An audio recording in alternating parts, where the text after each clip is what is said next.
everyone, and welcome to the Queer Artists and Archives Symposium. I'm thrilled about today's presentations. I'm so excited about the turnout. We've got a really amazing group. It's a beautiful day. It's just going to be great. My name's Beth Saunders. I'm Associate Director and Curator of Special Collections in the Library Gallery here at UMBC. And it's my pleasure to welcome you to the symposium, which is organized in honor of the publication of Amos Badacher, Images and Stories, which is the first comprehensive survey of the Baltimore artists published by Monticelli earlier this year. It's also October, which means Halloween, sure, but it's also Archives Month, and it's also LGBTQ plus History Month. So this symposium is sort of bringing together a lot of themes and ideas that are relevant in this particular moment in time. So before we begin, Lindsay and I would like to extend our gratitude to a number of people that helped to make this day possible. First, I'd like to thank our presenters and moderators for sharing their creativity, their research, and their expertise with us. We also want to thank our colleagues in Special Collections and the gallery, especially Reese Finnegan and Yoni Isaacs, who you've probably met at the check-in table. They are our graduate assistants, and they're going to be helping us throughout the day. We'd like to thank the Vice Provost and Dean of the Library, Sophia Sotilio-Blessett, and our colleagues throughout the library who have been very supportive of this public program. And we want to extend sincere gratitude to the Provost's Office and CAHSS for leading the Arts Plus initiative, which funded this event. Arts Plus celebrates and amplifies the creative, interdisciplinary research and public-facing programming happening at UMBC, and we're very pleased to be part of that. I would also like to thank the Alphawood Foundation, the Maryland State Arts Council, and especially Bill Badacher and Stuart Kaplan, who made the publication of Amos Badacher, Images and Stories possible. Before we dig deeper into the subject of today's convening, we wanted to share a few practical items for the day. Today's program must conclude by 5 p.m. when the library building closes, so we really will be keeping everyone to time. For those presenters, we will give you a festive 5-minute warning and then a more frantic 1-minute warning. So I apologize if we end up having to cut you off, but there will be plenty of time for additional conversation throughout the day. Let's see. Oh, we also, because we have this hard stop, we don't want the fun to end. So there is an after party at the Club Car in Baltimore from 5:30 to 8 p.m. The address and information about the current exhibition, curated by Hunter Ohanian of Amos's work, is on the check-in table. So if you need the address, just go check that out. Please feel free to invite friends, family members who couldn't be at the symposium today to celebrate with us. If you haven't already, visit the check-in table, not only for your registration, but we have some fun giveaways, buttons, zines, books, including a workbook on Felix Gonzalez Torres, which was published by the Smithsonian American Art Museum, and we're very grateful to the curators Charlotte Ickes and Josh Franco for donating those to this event. And then we also have copies of Amos's book for sale at the table right here. During the lunch break, you can see my colleagues Emily and Susan, who can help you purchase the book at a 10% discounted price today. We are recording the presentations, but audience members will not be filmed. And after the symposium, we'll update our website with resources from throughout the day, including the handout list of what you're going to view in the reading room during the lunch break. It's a packed day. If you need to use the restroom or you want the water fountain, it's in that back corner of the gallery, and there are additional restrooms out on the first floor of the library flanking the elevators. So now it's my pleasure to turn it over to Lindsay Laper to get us started on thinking about the topics of today's symposium. Thank you. Hi, everyone. I'm going to start us off by very awkwardly trying to turn on the captioning in front of everyone.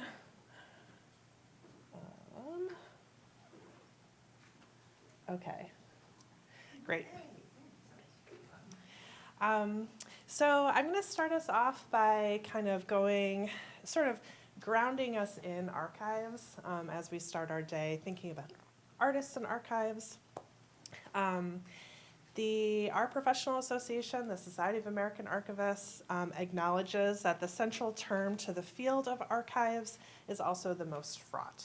So although archives or archival collections are generally defined as records that are created or received by a person, family, organization, and preserved because of their continuing value, there's a lot of kind of prescribed rarity to that term, or legality, formality maybe. And I'd really like us today to take a much broader view when we're thinking about archives. As Alana Cumbier notes, if a project is defined as an archive and meets some of that established criteria, I see no reason to worry over the legitimacy of that project or the collection as an archives. So we have speakers today sharing their work from or in partnership with large private archival repositories, public archives, and folks sharing their personal and individual work as well. One project is not more archival than the other. One may conform with our profession's established best practices, while the other may more uniquely serve the specific queer communities and creators that it works to document. So just to keep that in mind as we kind of go through the day. Similarly, with people engaging in archival work, our archivists, my hope is that today we can, again, broaden and invite practitioners from many fields and interests into the archival community, versus drawing these really strict divisions in who is not an archivist or doing archives. This quote from Rebecca Taves Sheffield, again, encourages us to recognize that there's a diversity of people who are doing archives. So welcome. We have a whole room full of archivists, whether you acknowledge that or not today. So central to any work around marginalized groups and historical collections is the acknowledgement of archival silences, or these gaps in the historical record. These can be both known or unknown gaps. And archival silences can be made actively.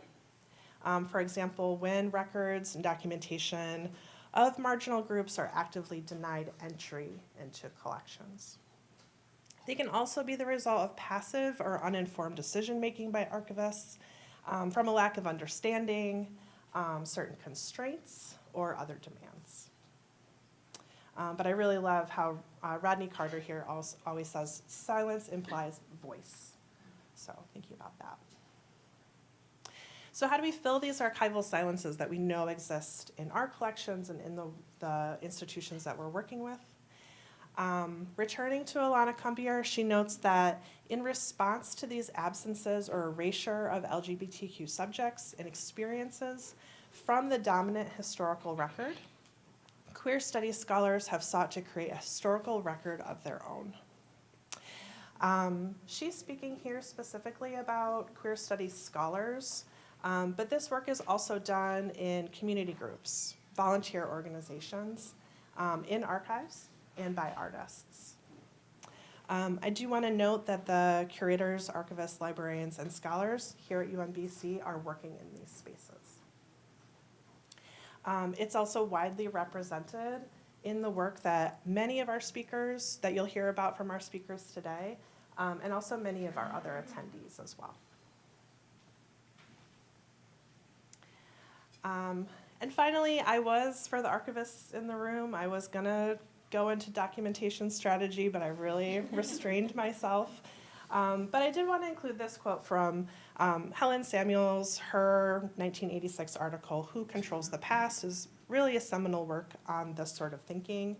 And when I was reviewing it for this talk, I was really surprised actually how she ends the article. It was, I just thought, very poignant. So I wanted to include that here. Again, something for us to consider as we go through the day. Archival collections may have roots in one institution, but their limbs reach out and touch others. Common soil, water source enriches and binds collections together. Archivists should offer the future, not individual trees, but the forest. So I hope that we can kind of see how we're doing that work today, how we're all contributing to that body of work. All right, thank you.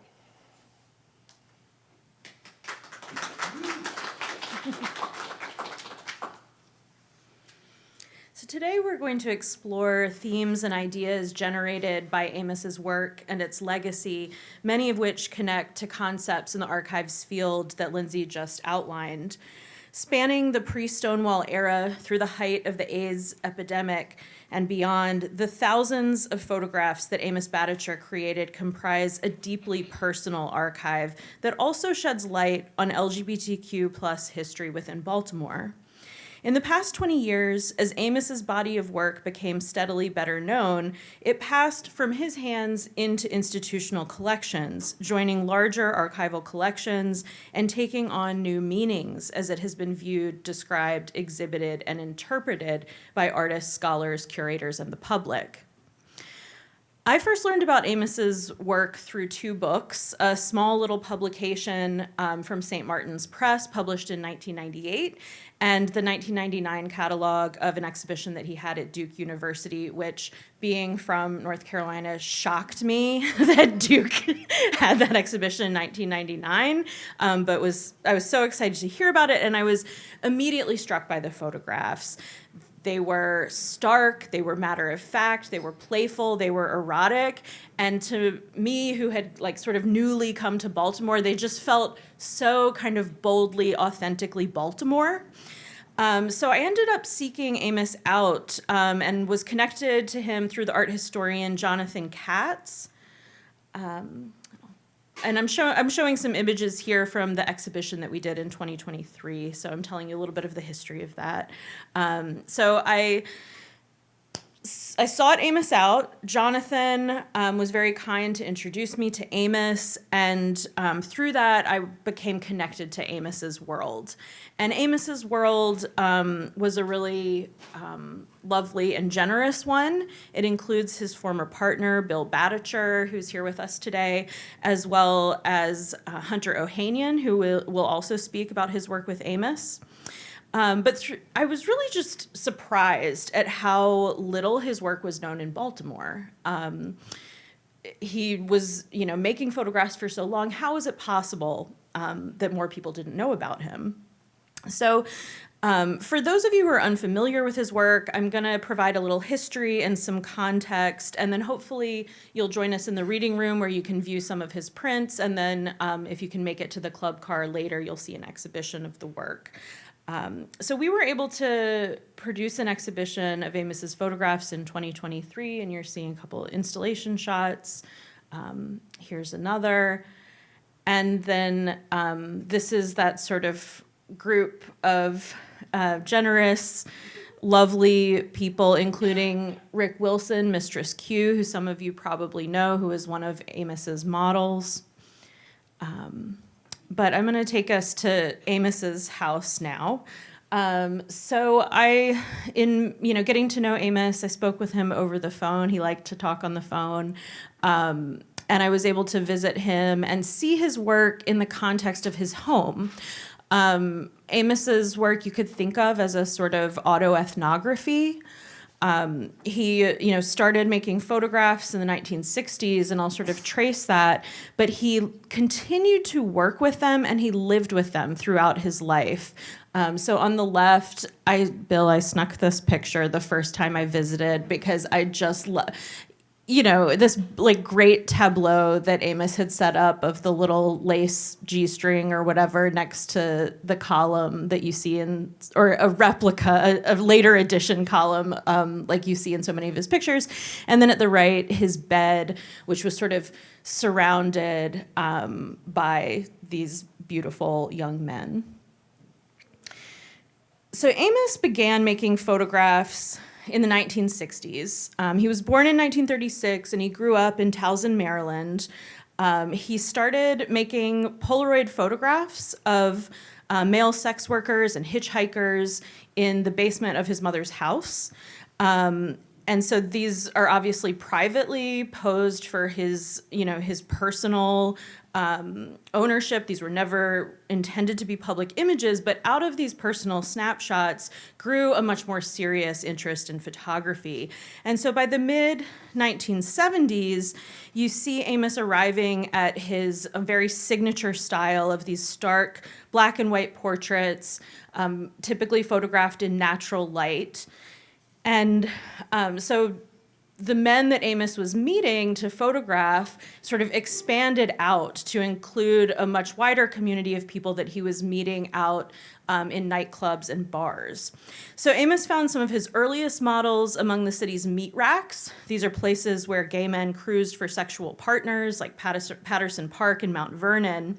He lived off of a modest inheritance, so he actually paid all of his models for their time, and he hosted these early portrait sessions in his home in Mount Vernon and later in Charles Village. So he'd often pick up a model at night, invite them to spend the evening sort of like after the bars closed, and then photograph them in the morning or sort of mid-morning light. And you can see these are sort of earlier works from the 1970s, and then kind of tracing his photographs through time, you can see the like shifts in fashion, even though, you know, predominantly his photographs are of nude or semi-nude figures. All of these sort of little hints of hip-hugging jeans, sort of punk looks, piercings, boots, Timberlands in particular start to come in the 2000s, give you these senses of like personality within the photographs. So his relationship between these models varied really considerably. He photographed some models only once, but others appear and reappear in his work. He, as I mentioned, would go out into the club scene, and so he met a lot of his subjects in gay bars and clubs in Baltimore and in Washington, D.C. And many of these photographs, so I'm showing you the sort of images without inscriptions, but his work is very noteworthy for the handwritten inscriptions that often frame or surround the photographs. And I'll show you a couple of those in just a moment. And within those inscriptions, he's tracing personal histories, but he's also tracing shifting geographies within Baltimore. So you'll see the names of longstanding establishments like, you know, the Hippo Club and Leon's and DC's Tracks and Velvet Nation, these kind of very famous gay bars and clubs, as well as places like Atlantis, Central Station, and the Pepper Hill Club, which was the site of an infamous raid by Baltimore police in 1955. In the way that he writes about them, you also understand how the city's gay establishments really replicated the racial segregation within Baltimore. So these underlying tensions often become somewhat apparent in the photographs, especially of, you know, Black subjects or people of color, and his encounters at places like Club Buns, Mardi Gras, and Sportsman's Lounge, where he sometimes will speak of, you know, feeling uncomfortable in the space. So Amos was photographing these establishment staff and performers and drag queens like Mistress Q and Shauna Alexander, as well as people traveling to the city like Alan Lozito, who was a famous New York drag performer and sort of cabaret artist. And then, you know, Baltimore characters like Edie Massey, who performed in John Waters films in the 1970s. And he was photographing things like the Denim and Pearls Ball and the crowning of Miss Hippo, that sort of thing. So these more irreverent photographs really capture the exuberance of a queer nightlife that is still really radically changing as greater social acceptance is leading to the closure of a lot of venues throughout the country. For my money, I think Amos's mirror portraits are particularly interesting and complex because you see him grappling with his role in the relationships between photographer and subject. You know, this older, somewhat privileged man and typically younger, working class men. So he's now inserting himself into the image, and I think there's a level of self-awareness and exploration of his own desires that is at play in these mirror images. And then in the 2000s, he goes outside And he's sort of following, this is after the peak of the AIDS crisis, which has, sort of driven sex work and stigmatized it to a level that had driven it more underground and stigmatized it even more. Drug use is rampant throughout the city, and these young, white, working class and poor men you see them sort of in underpasses, being here at the end of Walker Avenue. A lot of these actually were photographed, sort of along Walker Avenue. So you see the transformation also of Baltimore as a city, the sort of urban degradation that happens. And there's a riskiness and a danger to these images that you can see Amos was sort of flirting with, and it was alluring to him, but also perhaps a little frightening. It was very much outside of his world that he had come from. So here you can see the writing that frames many of the images. He began writing on his photographs in the 1970s, but he would go back and write and rewrite on prints through the years, often as he found out more information about the subjects, or through his own reflection on the time period, looking back years later. And so with his prints, there are gelatin silver prints from the time that he wrote directly on. But then when his handwriting, as he got older, started to get a little bit, more crooked, and he wasn't pleased with how it looked aesthetically, he started to scan the earlier photographs that had the writing that, he felt like best represented those subjects. But through this, you get a sort of memoir. You get Amos's personal history intertwined with the history of the time period. And so the photographs, the writings on them, which were intended initially only for himself, have now become public, right? So in fact, Amos's home has now, thanks to Bill, become an archive where scholars can come for deep study of his work. His work is also held in great depth at the Leslie Lohman Museum, the One Archive at USC, and we have a large number of prints that were donated by Bill and Stewart here at UMBC. So there are opportunities to explore this very personal archive now in a much wider context. So among the themes that I see in Amos's work that we're hoping to engage today, and that I think make his oeuvre so interesting and compelling, are the stakes and meanings of the personal archive, memory and memoir, the growing interest among institutions in queer histories, and how the ethics behind how they are used, the creation and use of archives by artists in their work, the archival impulse, as you might call it, or archival methodologies, materials and formats that challenge traditional archival modalities, and archives as spaces, their relationship to the body and to the public, public history and the creative performance of archives, oral histories and storytelling, rewriting and revision, temporality, and the grief, but also the imaginative possibilities that are generated by absences within archives.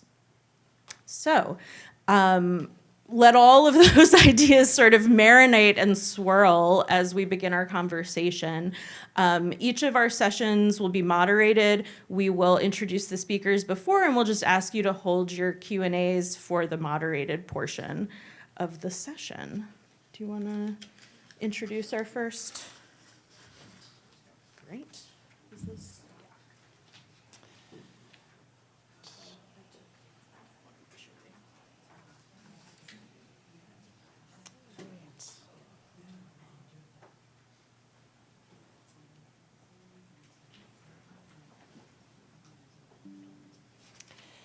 So our first session, it will be moderated by Aiden Faust. I'll read Aiden's bio here. Aiden Faust is the Associate Director of Special Collections and Archives at the University of Baltimore. He received his MLS in Archives and Records Management from the University of College Park. We were there together, actually. His MA in Historical Studies from the University of Maryland, Baltimore County.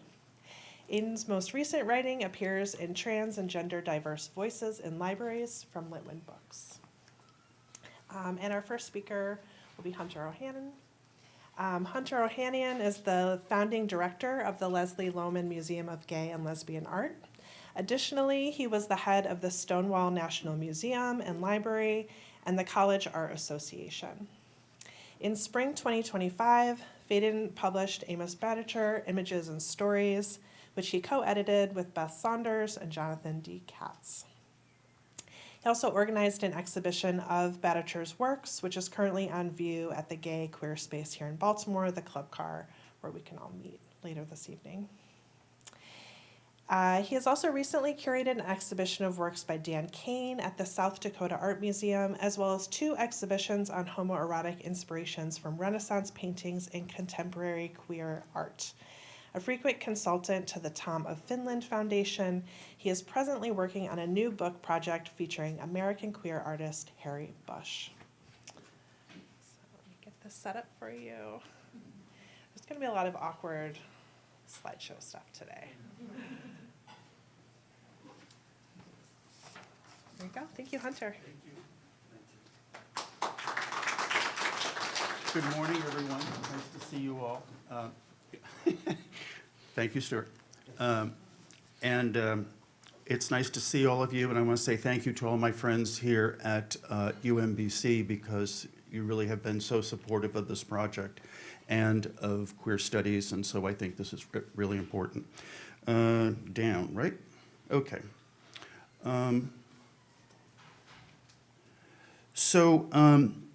Today I want to talk about 3 separate projects that I've worked on. The first one is the book, this volume. When you think about what Beth was talking about with Amos's work and this personal archive, to actually bring it down to 383 pages was quite a feat. And so as you think about people's work and you think about archives, it is possible to get it here, but it's a long path. And it takes a lot of perseverance, and I'm going to go through some of the steps that we went through to make this book happen. I also want to talk briefly about an exhibition that I did at the Stonewall Library called BLK. And this was a publication in the late 80s and early 90s. There was in the archive, there was probably a box this big. And from that box of issues, we were able to tell an amazing story about an amazing segment of the population. And so I want to talk about that as well. And then finally, I'm going to talk about a gay nightclub called The Saint in New York. And this exhibition was based entirely on ephemera. And this is one of the most well-known nightclubs at the time. It was in the Lower East Side. It opened in 1981, the same year that this mysterious disease that gay men were getting came out. And at the time, when that disease first came out, it was known as the Saint disease. So I'm going to go through all of these. It may sound like a lot, but I have my half hour. So first of all, let me get back to my notes here. So let's start talking about queer archives. Today, there are over 100 recognized queer archives in the United States. Many of them are standalone, like the Gerber Hart in Chicago or the GLBT Center in San Francisco. Others are associated with colleges and universities, such as the one archive at USC or the University of Texas. Others are entirely available online, such as the Digital Transgender Archive. I encourage you to go to a source called Invisible Histories, which is located in Birmingham, Alabama, of all places. And you can see their website here. They have an amazing list on their website of all of the gay archives that they can find. And so if you want to be able to find other resources out there, this is a great place to actually start. And just as an aside, for those of us who have a little bit of gray hair, who went to college The idea of actually a university having a queer archive, or even having a panel like this, is almost unheard of. When I was in school, I went to Boston College. There would have been no way something like this would have happened, or that this material would have been saved in a university setting. Let's go back. I jumped a few here. Okay. The other thing is, the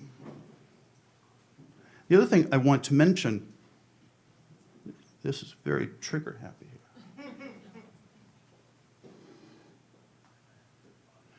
The other thing I want to mention is that our government, the United States government,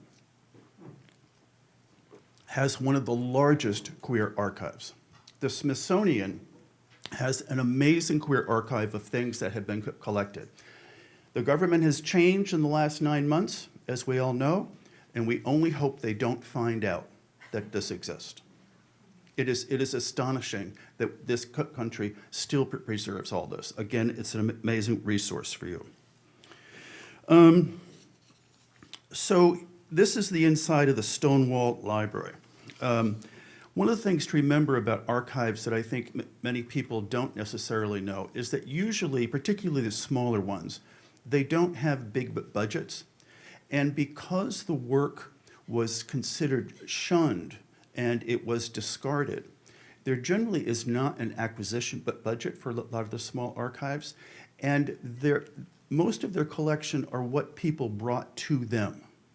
And so it is idiosyncratic in that way, in that there may be collection management plans and and they look at things and they find holes, but it's simply what volunteers bring to the organization. And so it is important to note that some of this gay history, like I was saying earlier, these magazines would never have been saved by anyone other than members of the community. But we're so happy that they did save them, because what they do is they reveal what was happening at the time. There's a book by the name of A Passion to Preserve, and it came out in 2004. Tim Fellows is the author, and it argued that LGBTQ people, particularly gay men, are uniquely positioned to preserve LGBTQ materials. Now, I'm not 100% sure that I am in complete agreement with his theory here, but I think it's a good place to start about why many of us are in this field. I think that perhaps his book is a bit short on empirical evidence. He has many interesting stories that support his theory. He identifies 5 elements which he asserts support his theory that gay men are inclined to preserve culture. The first one is gender atypicality. He asserts that many queer men as boys are often atypical of common gender stereotypes, while straight boys might be interested in sports, trucks, and other indicators of typical maleness. Other young gay men are usually sensitive, gentle, well-mannered, and mature. Now, again, there's a lot of stereotypes in here, but their characteristics is what he's trying to pull from here. I think the second element that he discusses is domophilia, a word which I think he actually invented, but it appears to be created to express an exceptional love of house and things homey, which often emerges in childhood. In short, it's a fascination with homes and domestic life. Fourth is aestheticism, the belief that art and aesthetic qualities can be created purely for their own sake. Romanticism, these are individuals who are exceptionally imaginative and emotional in ways that some gay men relate to the past. That would include older buildings, neighborhoods, objects, antiques, and those interested in gay life before them. And then the last one that he talks about is connection and continued continuity mindedness. Many gay men have grappled with questions such as, who are we? Where did we come from? Why are we different than other boys? Who went before us? and what were their lives like. So if you think about this, some of these things, of course, go much beyond men. They obviously affect women as well. But there is some commonality and there's some sense to some of the reasons why gay men and gay women may have saved all of this material, all this time that actually ends up in these archives. So let's talk about Amos.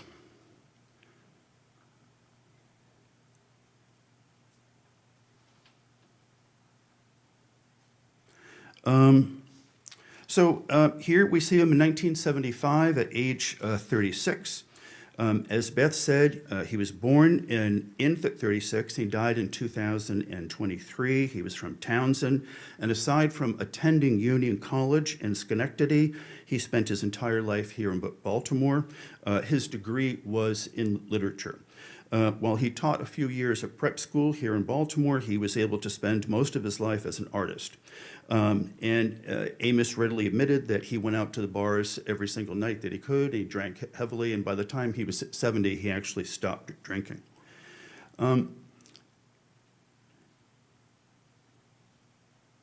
These are pretty much Amos's first photo and his last photo. So on the left, you see Craig, which he made in 1964, and on the right you see Casey, which he made in 2005. And there's a tremendous amount of similarity between these images that scan a 40-year period. Here, okay, so then, let me go here. So this is the cover of the book, as we talked about, which I co-edited along with Beth and Jonathan. The book is 336 pages. It contains 317 images, 322 stories by Amos, and 7 essays by contributors. The essays, I think, are very important because what they do is they help to contextualize this work and really what was happening while this was going on. There are new captions for all the pieces of work. And I started working on this project in June 2020 and handed the manuscript and the images to the publisher in April of 2024. So it was a 4-year effort to bring it to this particular point.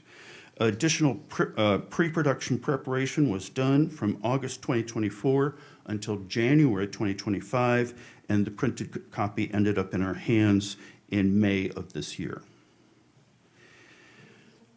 In this single slide of Amos's work, you can see, as we learned earlier, that Amos wrote stories around the margins. And so that's what I was after, was trying to get those stories and what actually happened to them. And what we see here also is a writer as an artist. He adapted himself to be a visual artist, but he was really a writer at heart.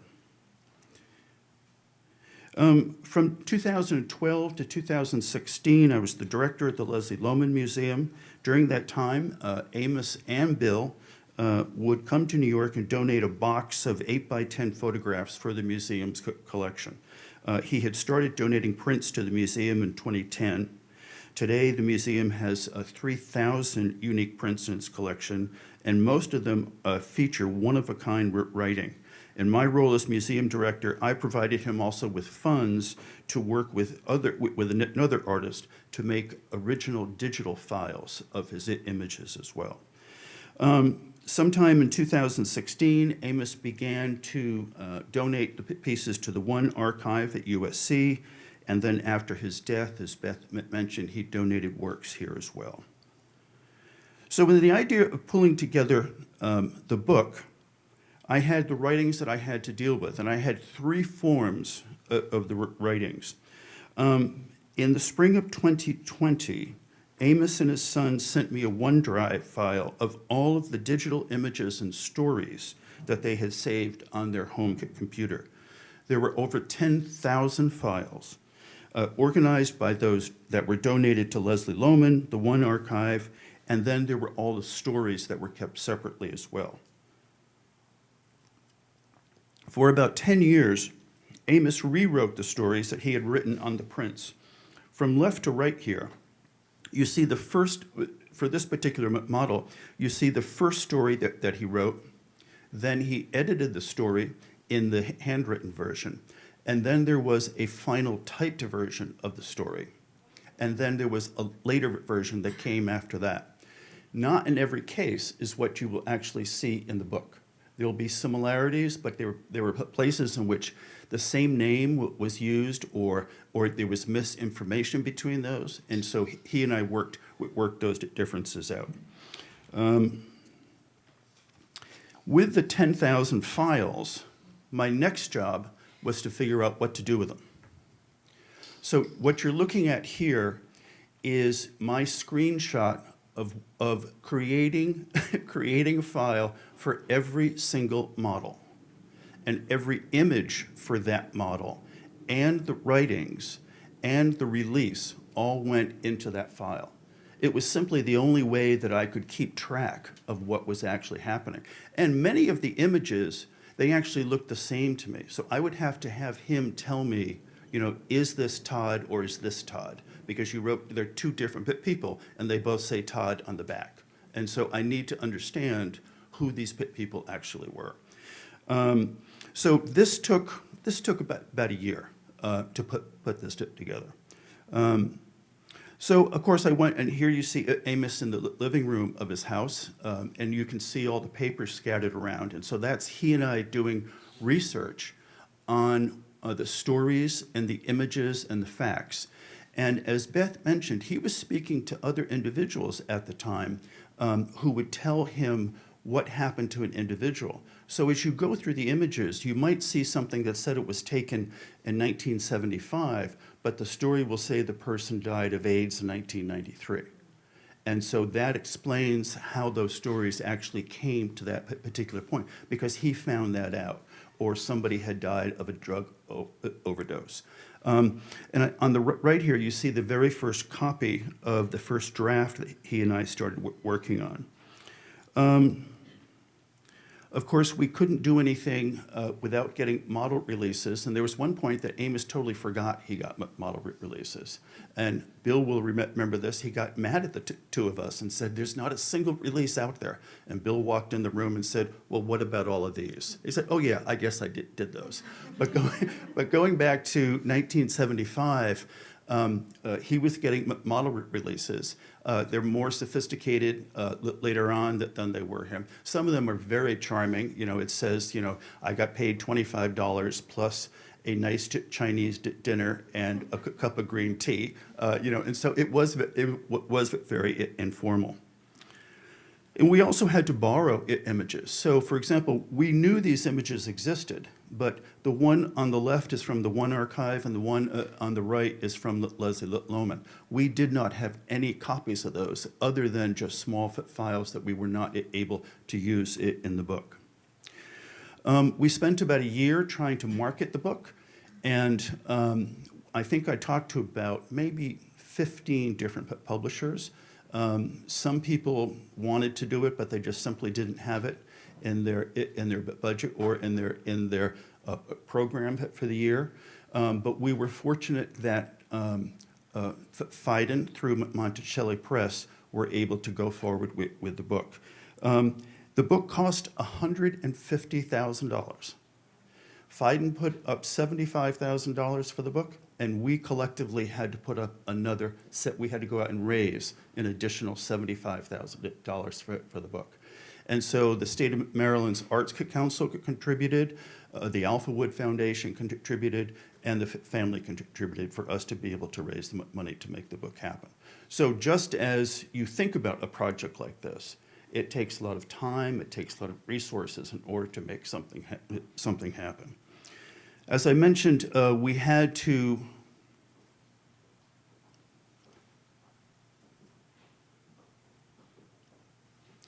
I also had to redo all of the captions, and because he named the same picture the same in a variety of different ways.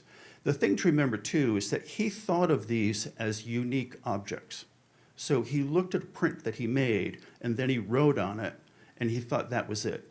because he didn't go to art school, he didn't really think about additioning things or putting them in any kind of sequence or numbering them. That was not part of what he did. He thought of it as a unique object. So then we had to go back and retitle all of those in the book to give them official names. And of course, that took a huge amount of time. So I want to move on now to, I'm so sorry to keep doing this to you all. I want to move on now to one of the two other exhibitions I want to talk about. So when I was at the Stonewall Library and Archive in Fort Lauderdale, I was there from 2018 to 2022. And just for those of you who have not been there, the Stonewall Library and Archive has actually nothing to do with the Stonewall Inn. When I was director there, we'd get phone calls from CNN and say, you know, do you have the contents of the old Stonewall Inn? Like what, the cigarette machine and the beer keg? But no, it was named Stonewall simply because it started in 1973 and the word Stonewall had such significance. And that is why it has that name. It is one of the second or third largest LGBTQ archives in the country. If you want to do research, they have a pretty good finding aid on their website. You can look at that. You can look at that to be able to find things. It's very heavy in serials from 1950 to the present day, and really across the board. And so I think it's a wonderful resource for people to use. But when I arrived, they had been doing a fair number of traveling exhibitions. And what I wanted to do was have the exhibition schedule to more reflect what was in the archive itself, because I believed the archive to be a pretty valuable asset of the organization. And so I literally started going into the archive and finding things that we should be talking about. I was able to do exhibitions on a number of topics, including the first queer women elected to public office, correspondence between birth families and chosen families, queer people at home, lesbian feminist publications, and other topics. But let's look at the one about the saint. So as I said earlier, about BLK, we had just about a 4-inch box with maybe about 30 different issues there. BLK was first published in newsprint and later became a full-color glossy magazine. It was founded in Los Angeles by Alan Bell, and it was created to bring a voice to the African American, lesbian, and gay communities in the United States.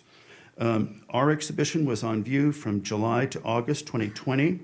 And remember, this was a time, and this was the summer, in which the Black Lives Matter demonstrations were going on all over because of the murder of George Floyd. The magazine featured contemporary news articles, provocative interviews, and articles on sports, music, film, literature, AIDS, politics, and social issues, reflecting the communities it represented. It had a broad focus. It's featured articles, many influential voices, including Pat Parker, Audre Lorde, Huey P. Newton, Barbara Smith, James Baldwin, and more. The other thing that it allowed us to do is it allowed us to create a journal called Archeon, the Journal of Queer Archives.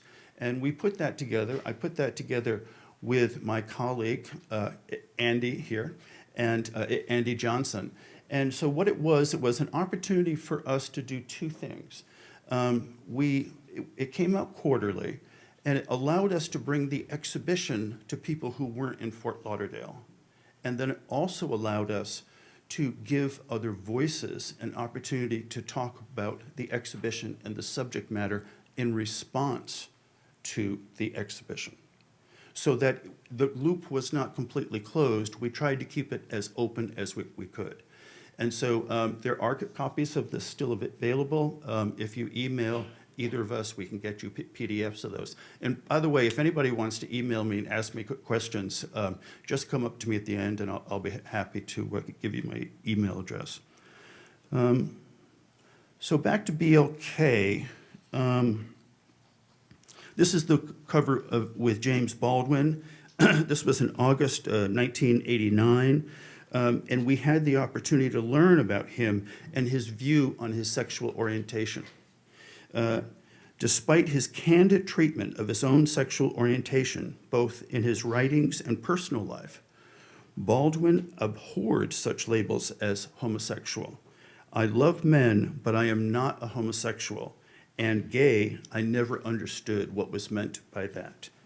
Consequently, though never denying his own orientation, he objected to be called either term.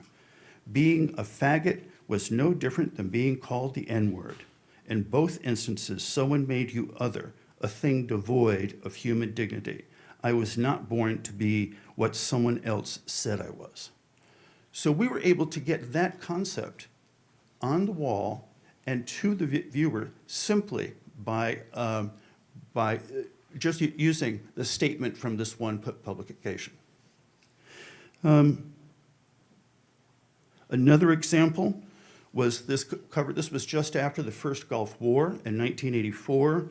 BLK explored homosexuality in the Arab and Muslim world, and they wrote, homosexuality may be widespread, but homosexuals are not. This is the Barbara Smith cover. In June 1990, this came out, and she said, "No, I did not complete my doctorate. I couldn't have white males who haven't read any of these books telling me what to say." And this one came out in July 1991, and it looked at how black gay men's rising rates of HIV infection were almost double or triple what white men's were. So in my last few minutes, let me just talk a little bit about the Saint. So the Saint was a nightclub which opened in the old Fillmore East space, and it was from 1981 to 1988. They made a lot of very fancy posters as advertisements for the club itself. They had 2,000 trial members or initial members, and they sold out in the very first months. It was operated by the same person who owned the St. Mark's Baths, which was right around the corner. And so his business plan was, Thank you, Barbara.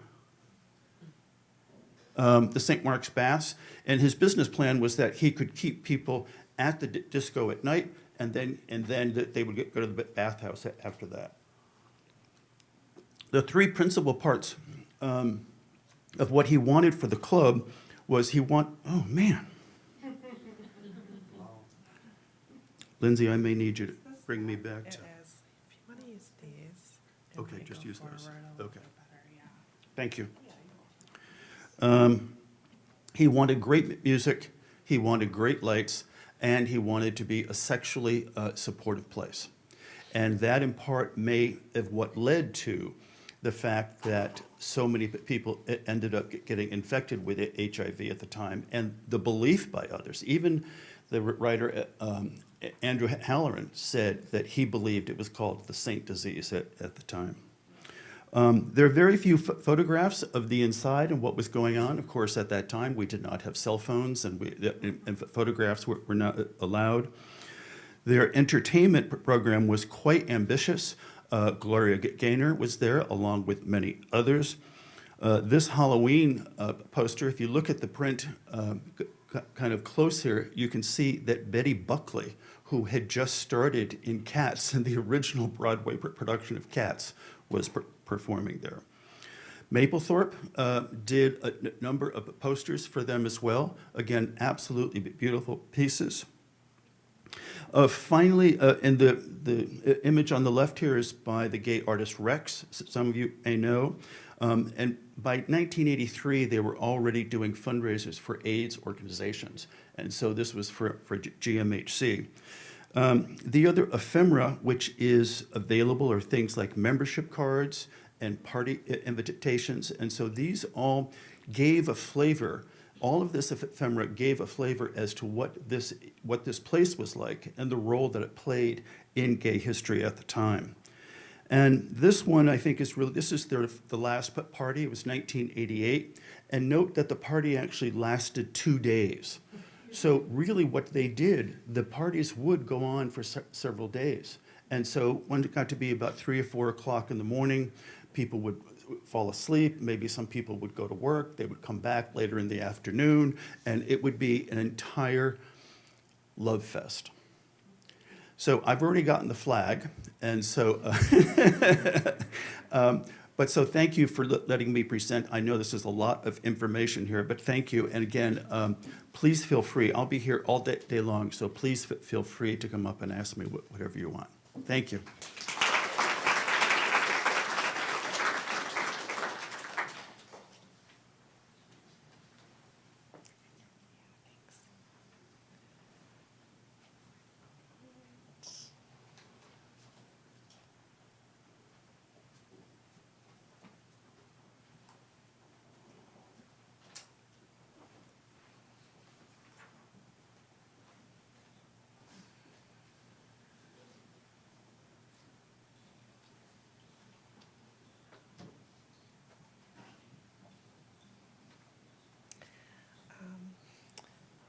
You stole my speaker bios sheet.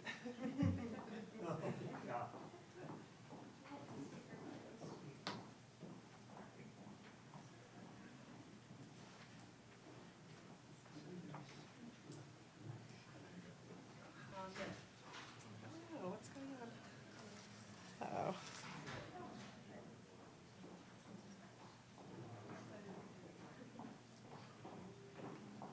Everyone, while we're getting set up, I want you to know that apparently the first coffee was terrible. There's coffee now. No word yet on if it's better, but if you want to try, please go ahead. Okay. It's better. It's better. Oh, no. I'm sorry. We didn't make it. All right. Our next speaker is Ben Egerman. Ben is a public librarian and researcher here in Baltimore. Since working in the Maryland LGBTQ+ historic context study starting in 2018, he has worked to uncover our state's LGBTQ+ history and educate audiences around Maryland through library programs, events, and zines. His work aims to use history to build community, promote advocacy and activist groups, and highlight artists, musicians, photographers, and drag queens who use or refer to this history in their work. He lives in Hamden with his husband and a cat who, like Ben, is extremely annoying but gets away with it because he's so damn cute. Thank you, Ben.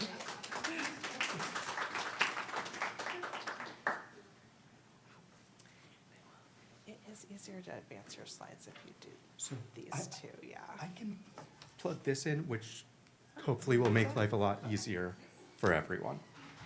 Except for I can't because there's no USB slot, so never mind.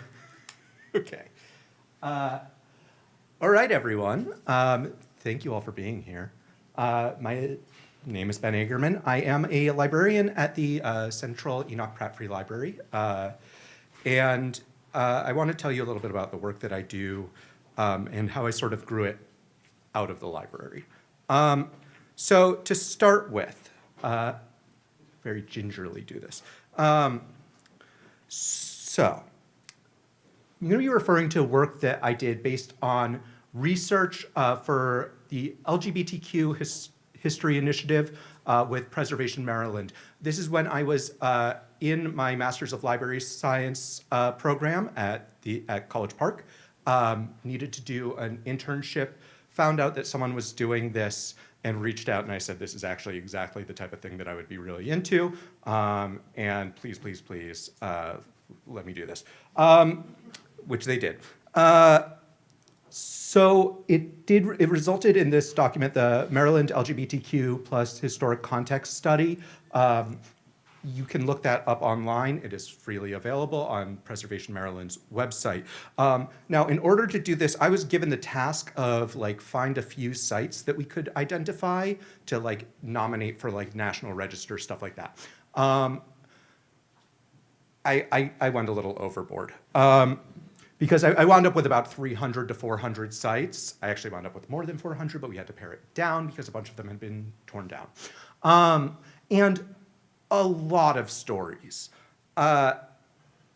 In terms of how I was doing this, my own sort of practice was, first, I had access to databases through College Park that would have LGBTQ historic publications.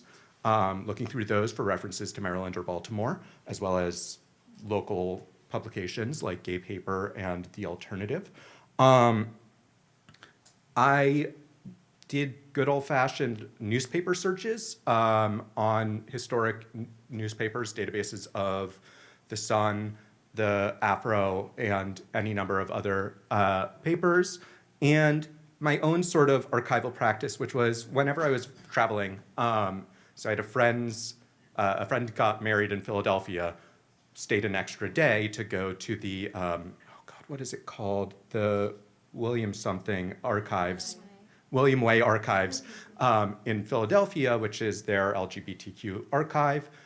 Went to New York, where my brother lives. I would spend a day at the center archives, things like that. And so going around, again, looking for anything that could be related to local history.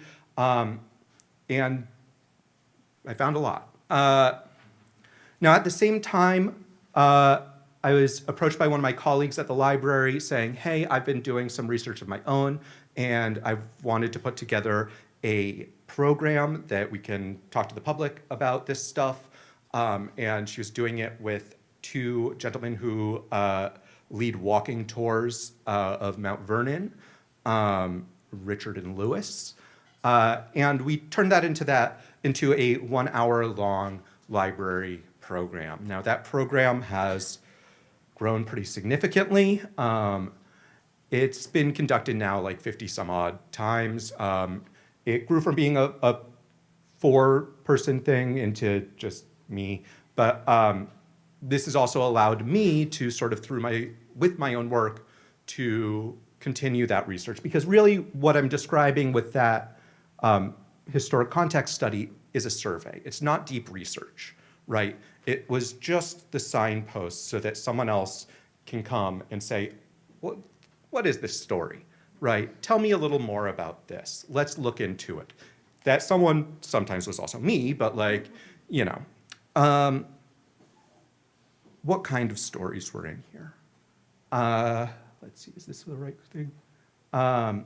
Yeah, so what I found was a bunch of really remarkable stories.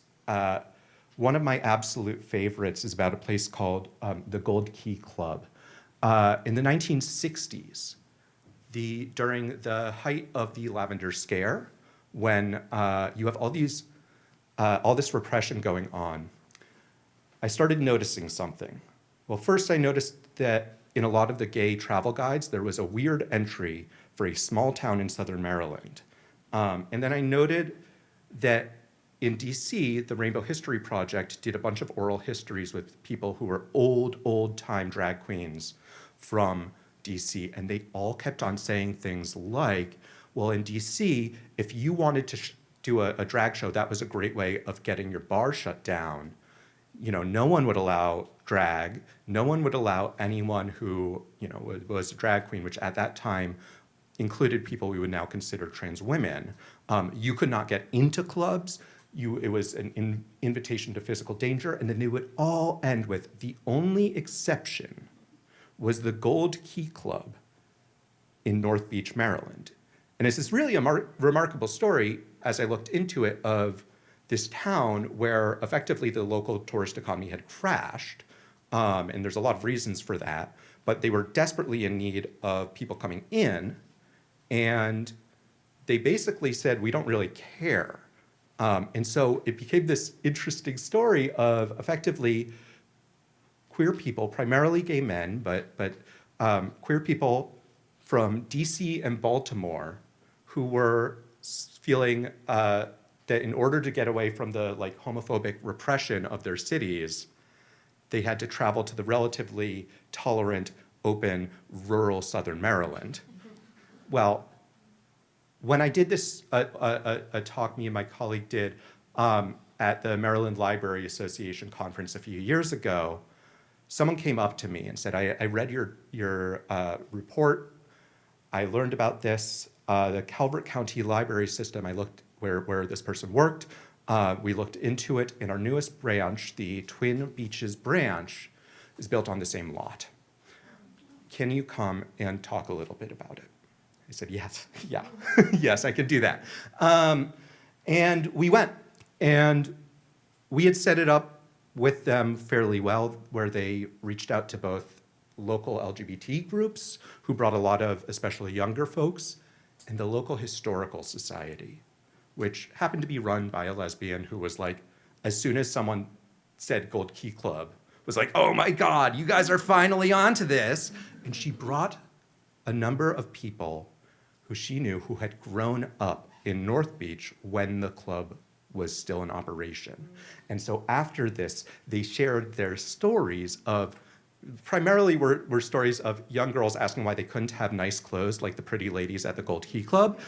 But it became this sort of amazing sort of community moment where people were learning about this town where they did not realize there was any queer history, because queer people are, by and large, alienated from our history.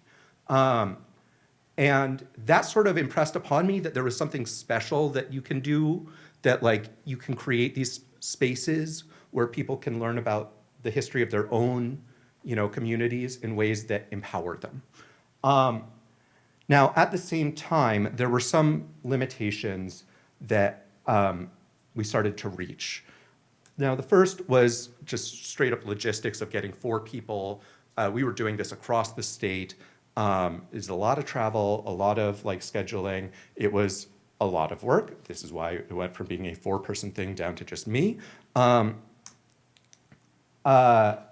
The audience, while I love people going to library programs, I mean, I'm a librarian, this is what I do, not everyone does. Actually, most people do not check what's going on at their local library and go to events there. And then lastly, obviously, was the political environment. Last year, I had a program in different part of Southern Maryland, scheduled slightly before the election and canceled right afterwards because they were told if they had anything with LGBTQ or anything like that in the title, they would lose all their funding because Moms for Liberty had taken over the county council. And that sort of impressed upon me again that maybe it was time to sort of take this in a new direction, take this beyond what I was already doing with sort of library work and see where it could go. So I started figuring out a plan for this. And the idea was to present stories in an accessible way. I've done talks at libraries, I've done talks at universities, done talks at museums. Most of these talks, again, are really aiming at specific sort of subsections of people that doesn't necessarily overlap with the whole of the audience who's interested in it. And so I wanted to make it available and accessible to people, and sort of get directly in front of people.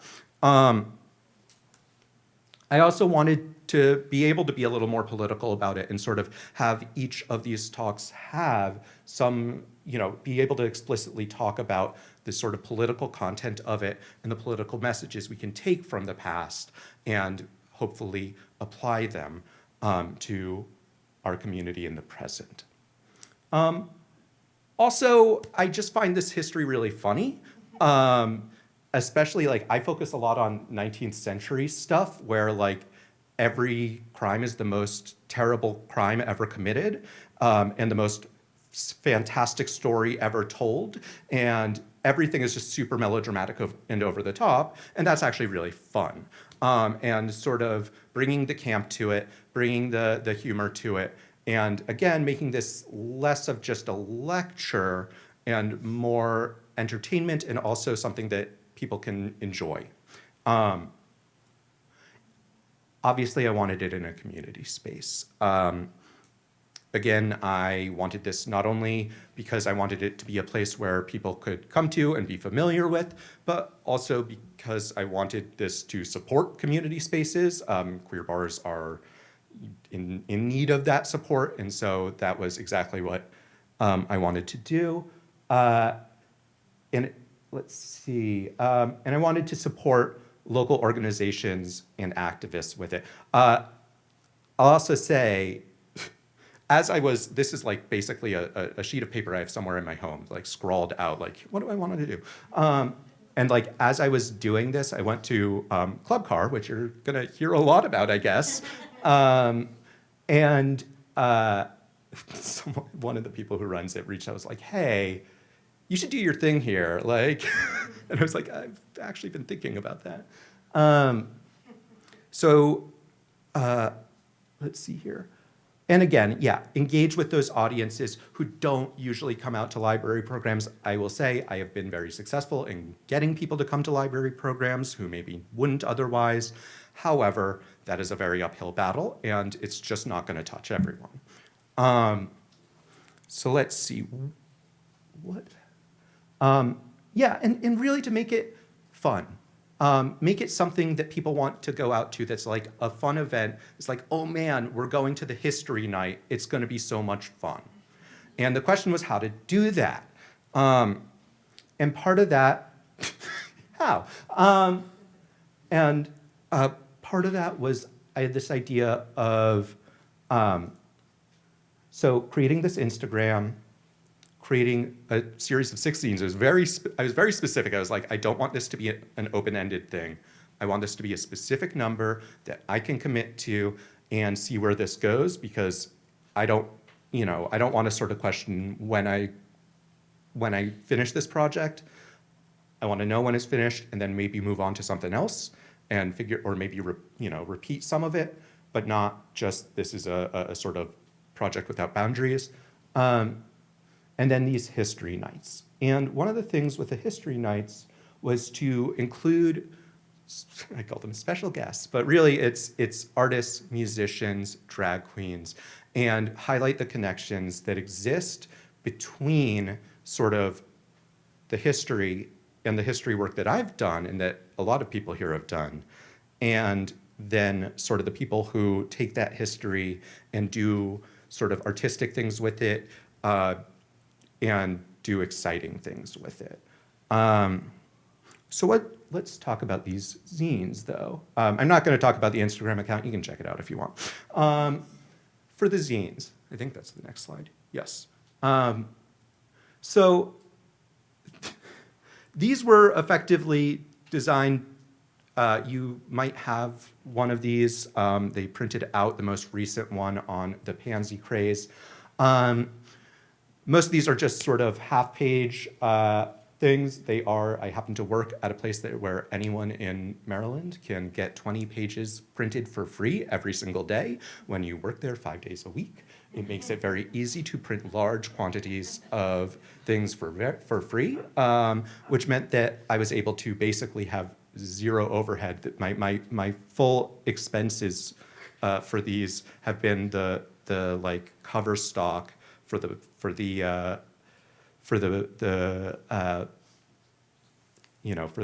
covers and this paper cutter. That was my budget. And basically this is a thing where it's me and my friends and my husband just spending time and doing it in a way that is as cheap as is humanly possible. But what's in these zines? Well, I want to tell you one of the stories that are in these, give you a little taste of this. This is from the first one, Queer Characters. I will also say that I have all of these, and you can talk to me later because I am selling all of them. So From Queer Characters was all about 19th century trans people in Baltimore. The first person we see, and it's really the first record of someone we can pretty definitively say this is a trans person, or what we would understand today to be a trans person, is from the 1830s. And it involves George Wilson. Now, George Wilson was a sailor from England. He had been a laborer since for several years, building canals and railroads. And he was arrested in Baltimore trying to sell a stolen horse. Now, as the story goes, these things in those days, they took him to the police station and then discovered that he is what we would today consider a trans man. And so they said, all right, well, what's your real name? And he said, George Wilson. He refused to give any other name, which is why you can actually see in the bottom right there, in the state archives, there are registers of the women's prison in Baltimore, which have George Wilson, a female, on there because he gave no other name. Now, he also, he frustrated the prison authorities. He did not want to do anything that was considered women's work, which in a women's prison is pretty much everything that they do. So he refused to work. He was seen as a bad influence on the other prisoners and needed to be segmented out because of his desire to be with some of them and their desire to be with him. And eventually they figured out, like, well, what are we gonna do with this guy? They came up with a plan. They wrote to the governor, and that's the right above the George Wilson thing, that's the actual letter from the warden of the prison to the governor saying, we figured it out. What we need you to do is pardon George on the condition that he go back to England and just not come back, which he did. The governor pardoned him. He was released with with some money to buy some more appropriate clothing, which is to say a dress, and a ticket for ship's passage to England. What do we think that he did? Well, he ditched the boat, bought a suit, stole a horse, and rode west, and was caught doing the exact same thing in Kentucky the year later. Either he was caught or someone else was doing the same thing, which I kind of prefer because then it means that like this was just like what you did as a trans man in the 1830s was like you sort of like came out, you bought a suit, and then you stole some horses. But again, so this is the type of thing that I was putting in these zines. And again, this is a slide that was used in that first zine history night, but is also from my work at the library, right? And so a lot of this is taking this work and sort of reformatting it. There is some level of further research that I tend to do, but for the most part, it is sort of taking the stuff that I've, had the ability to do for the last few years and putting it in a new format. So, the history nights. So far, there's been 4, and each of these is going to be focusing on a different sort of topic that's come out of this research, different stories. We had the first one, which was that 19th century trans stories. The second one was about the Lavender Scare that covered the Pepper Hill Club that you heard about a little bit ago, and the Gold Key Club, which I just talked about. Third one, which was last month, was about a trial of the century that happened on the Eastern Shore of a woman who shot her girlfriend, and the incredible number of newspapers that sent reporters to a small Eastern Shore town to thoroughly misunderstand what lesbians were, right? Like literally all of them were just like, this seems very strange. Why would she want to marry another woman?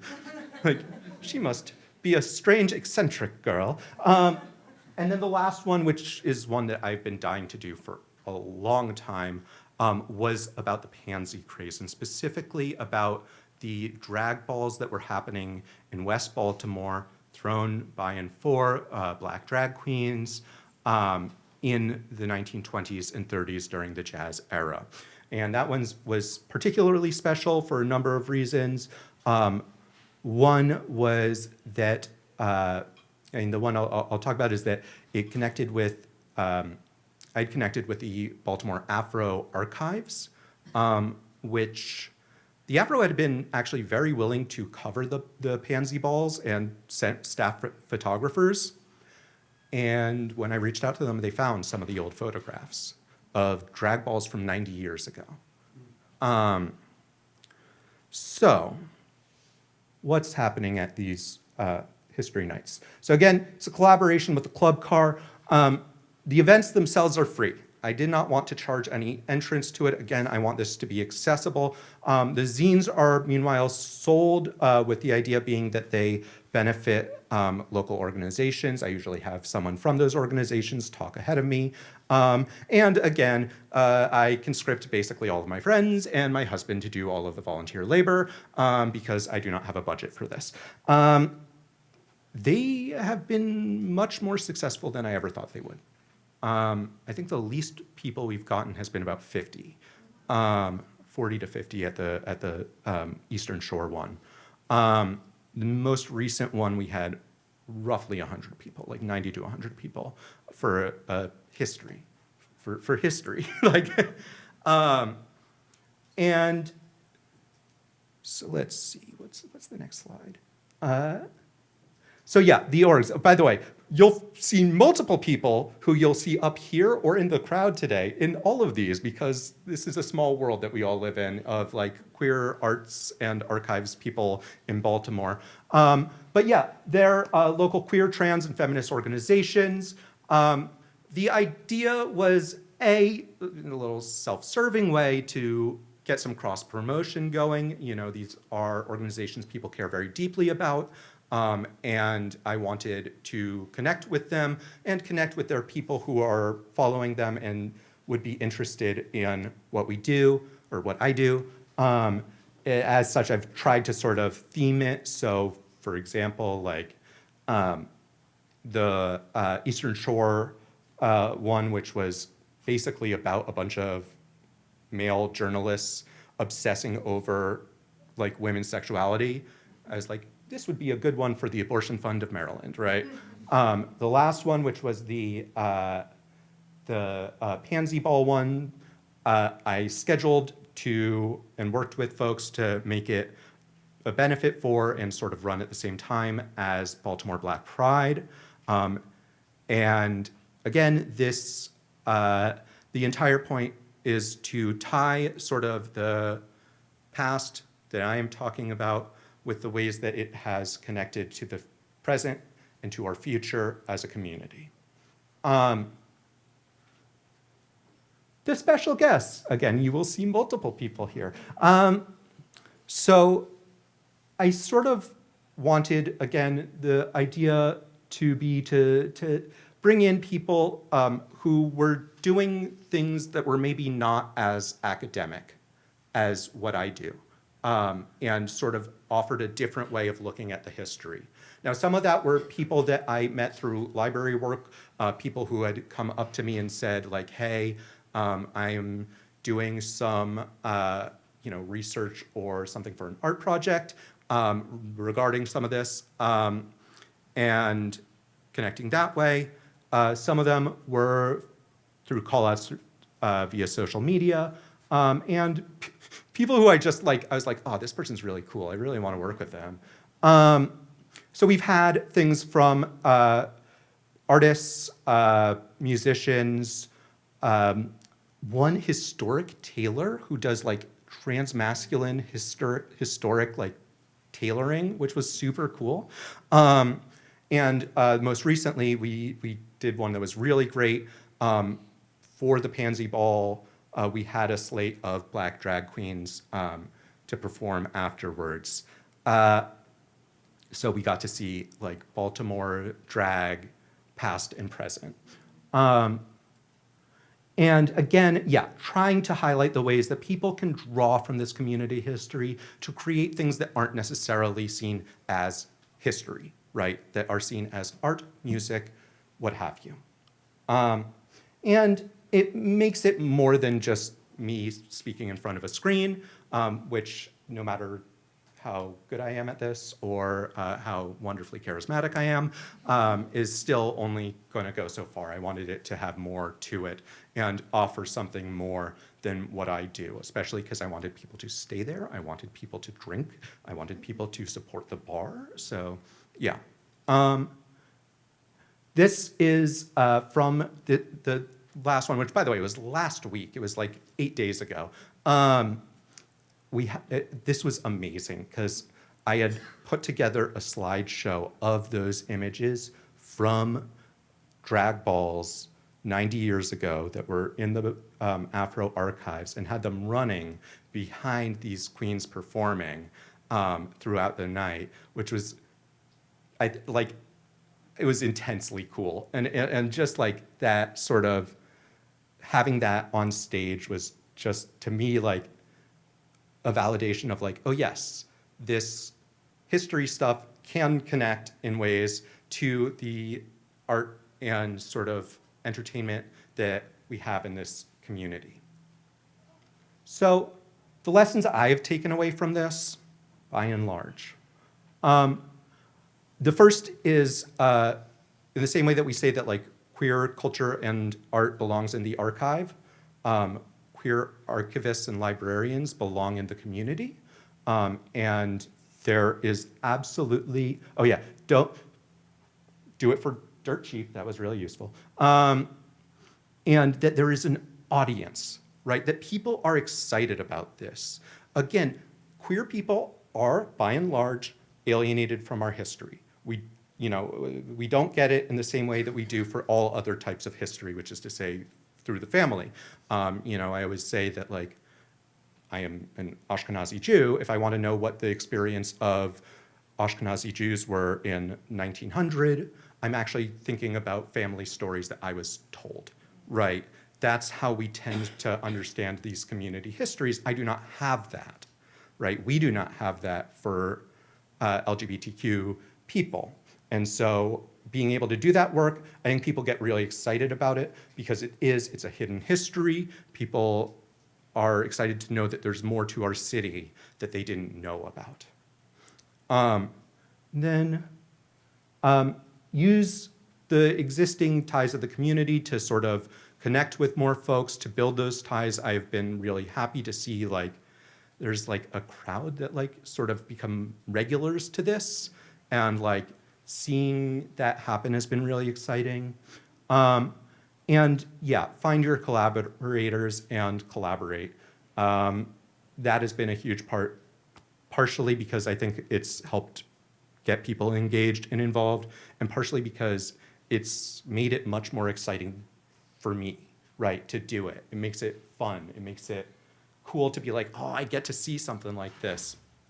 And then just that there is this incredible amount of intelligence, creativity, and talent that exists in our communities, and trying to find a way to sort of put that out there and put that in front of people. And as it turns out, people are into it. They really, really are. So that's effectively what I do in a nutshell. I think that's basically the end. Yeah, so thank you all so much.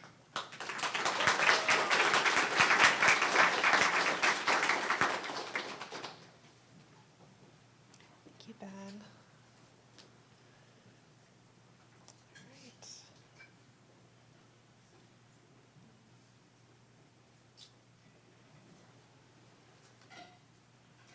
Our third speaker, my friend, Dr. Kate.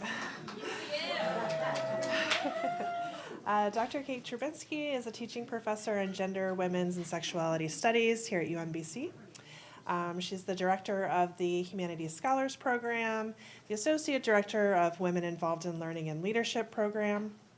Her focus area of teaching and research include queer theory, transgender studies, LGBTQ plus history, and public humanities pedagogies and practices. She organizes the UMBC LGBTQ plus oral history project, bringing students into conversation with queer people both on and off campus to record and preserve the histories of their communities. Her latest publication is Baltimore Revisited, Stories of Inequality and Resistance in a U.S. City, co-edited with UMBC's own Dr. Nicole King and Dr. Joshua Davis. Thank you, Kate.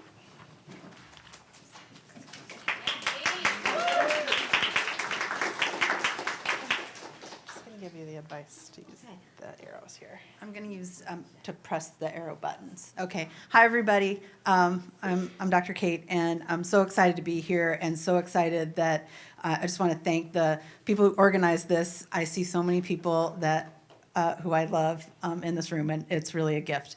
Also, it's Archives Month, it's LGBT History Month, it's also Breast Cancer Awareness Month. I'm here to remind you that everyone has breast tissue regardless of your gender, so keep an eye on this. I finished my second round of breast cancer, if you can believe that, and I've been extremely grateful to be queer in this moment and to realize that changes to my body don't necessarily have anything to do with my gender, but maybe they do, and I get to keep playing with that, which is a gift. Anyway, so let's get started. Here's the plan. I'm going to talk a little bit about how I got here, and it's going to surprisingly not be through school. And then I'm going to talk about what I mean by doing, what I mean by queer, what I mean by history, and then also how we do it in public. So I'm going to talk about a few projects I've been involved with, the Lesbian Popcorn Cart, Baltimore Heritage's walking tours, and the oral history project that I work on with students. I'm not a historian, but I did Google image search this emoji guy. Lindsay, when you were giving your introduction and talking about how this is archives aren't just the people who got their MLS in archives or something, but it's all of us. I think I have this. I did my dissertation at UC Berkeley, and one of the people on my committee was a historian, and my project, I'm sure you all know what my dissertation was about, but let me tell you, it was about late antique Christian ascetic monks in Syria. I know.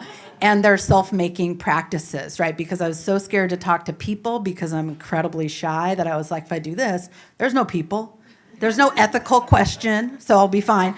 But I had a historian on my committee, and when she signed off on the dissertation, what she said was, these footnotes would never work in history, but I guess if they're signing off, I will. So I carry this with me as an anxiety, and I wanted to share it with you. Don't worry, I have a therapist. But one thing that I've learned over some time is that not being a historian, I'm a history buff, it's like, you just have to try stuff and see what happens. And so these are some things that I've tried. Okay, a bit about me. I actually came to my interest in history when I was living in New Orleans, Louisiana. I was teaching at Tulane University. I had a postdoc. It was actually a 3-3 teaching load for $40K a year and no benefits. So it was not really a postdoc. It was we'll put a name on it. So I didn't have a tenure track job. I was on the job market for 6 years before I found this job, which I'm hopefully never going to leave. And then I broke up with my grad school girlfriend, who I'd been with for over 8 years, because there was this hot young thing at the Women's Center at Tulane, and I just was like, sorry. And so I had a torrid affair with Charlotte, and she broke my heart. And so I was like, okay, I don't have a relationship. I'm not with Charlotte anymore, and I don't know what to do with my life. And my friend Stephanie gave me a bicycle. And I started riding a bike around, and then I have a twin sister who I'm still in competition with. We're 50 years old. I'm a notary public because she said she was going to be a notary public, and I was like, whatever, I'll get there first. If you need a notary, one of Baltimore's best. So she started a blog called What I Ate for Lunch and Why, and I was like, I'm going to start a blog called What I Saw Riding My Bike Around Today. And we both actually wrote on those blogs for years. I think I wrote on my bike blog. It's still there. It's on my to-do list to write on it again, but I just haven't had time Did you hear how many jobs I have? It's wild. But I started riding, so I would ride my bike every day in New Orleans, because riding a bike is the best thing that you can do if you want to feel free. I started wearing skirts when I lived in New Orleans because it was so hot, and then when you're on a bike, the skirt like flaps in the wind like a kite, and it's this great embodied experience. So I'd ride around in New Orleans and I'd see stuff, and then I would go home and I'd write a blog about what I saw, and I would do some research about what I saw, and by research I mean I Google it, Like, why is this block so different from that block? When you're riding a bike, you have to pay attention to everything, or you will die, right? Like, it's so, like, man. I have some scabs from running into a bike lane pylon. Like, you really got to pay attention. And in New Orleans, I started to pay attention to how much, like how many street, like if you go on, what is that one street? Sorry, I have menopause brain now, but there's not St. Claude, because this, anyway, they have on the light poles the, like a thing about, thank God you're here. Thingamabobs representing each of the countries that have ruled over New Orleans, and it's United States, France, Spain, and the Confederate States of America. You go around Lee Circle, like the Confederacy is just knit into every block and every street. And I was like, what's going on here? This is, once you start to pay attention, you think about it a lot. At the same time, I got a job here at UMBC, but it was 9 months before I was going to take it. So I was like, well, I'm off, right? I mean, I'll go to work, but like I'm mostly off. And so I would spend my days, can I be honest with you? I would spend my days, I'd do my schoolwork or writing in the morning, then I would get high, and then I would go ride my bike, and then I would come home, and then I would watch a Ken Burns documentary. I started with the National Parks one. It's really hard to watch if you're not a little high. If you ever see a Facebook status where I'm watching Ken Burns, that's what's actually happening. And then I watched the Civil War one. And the Civil War documentary, has anybody seen it?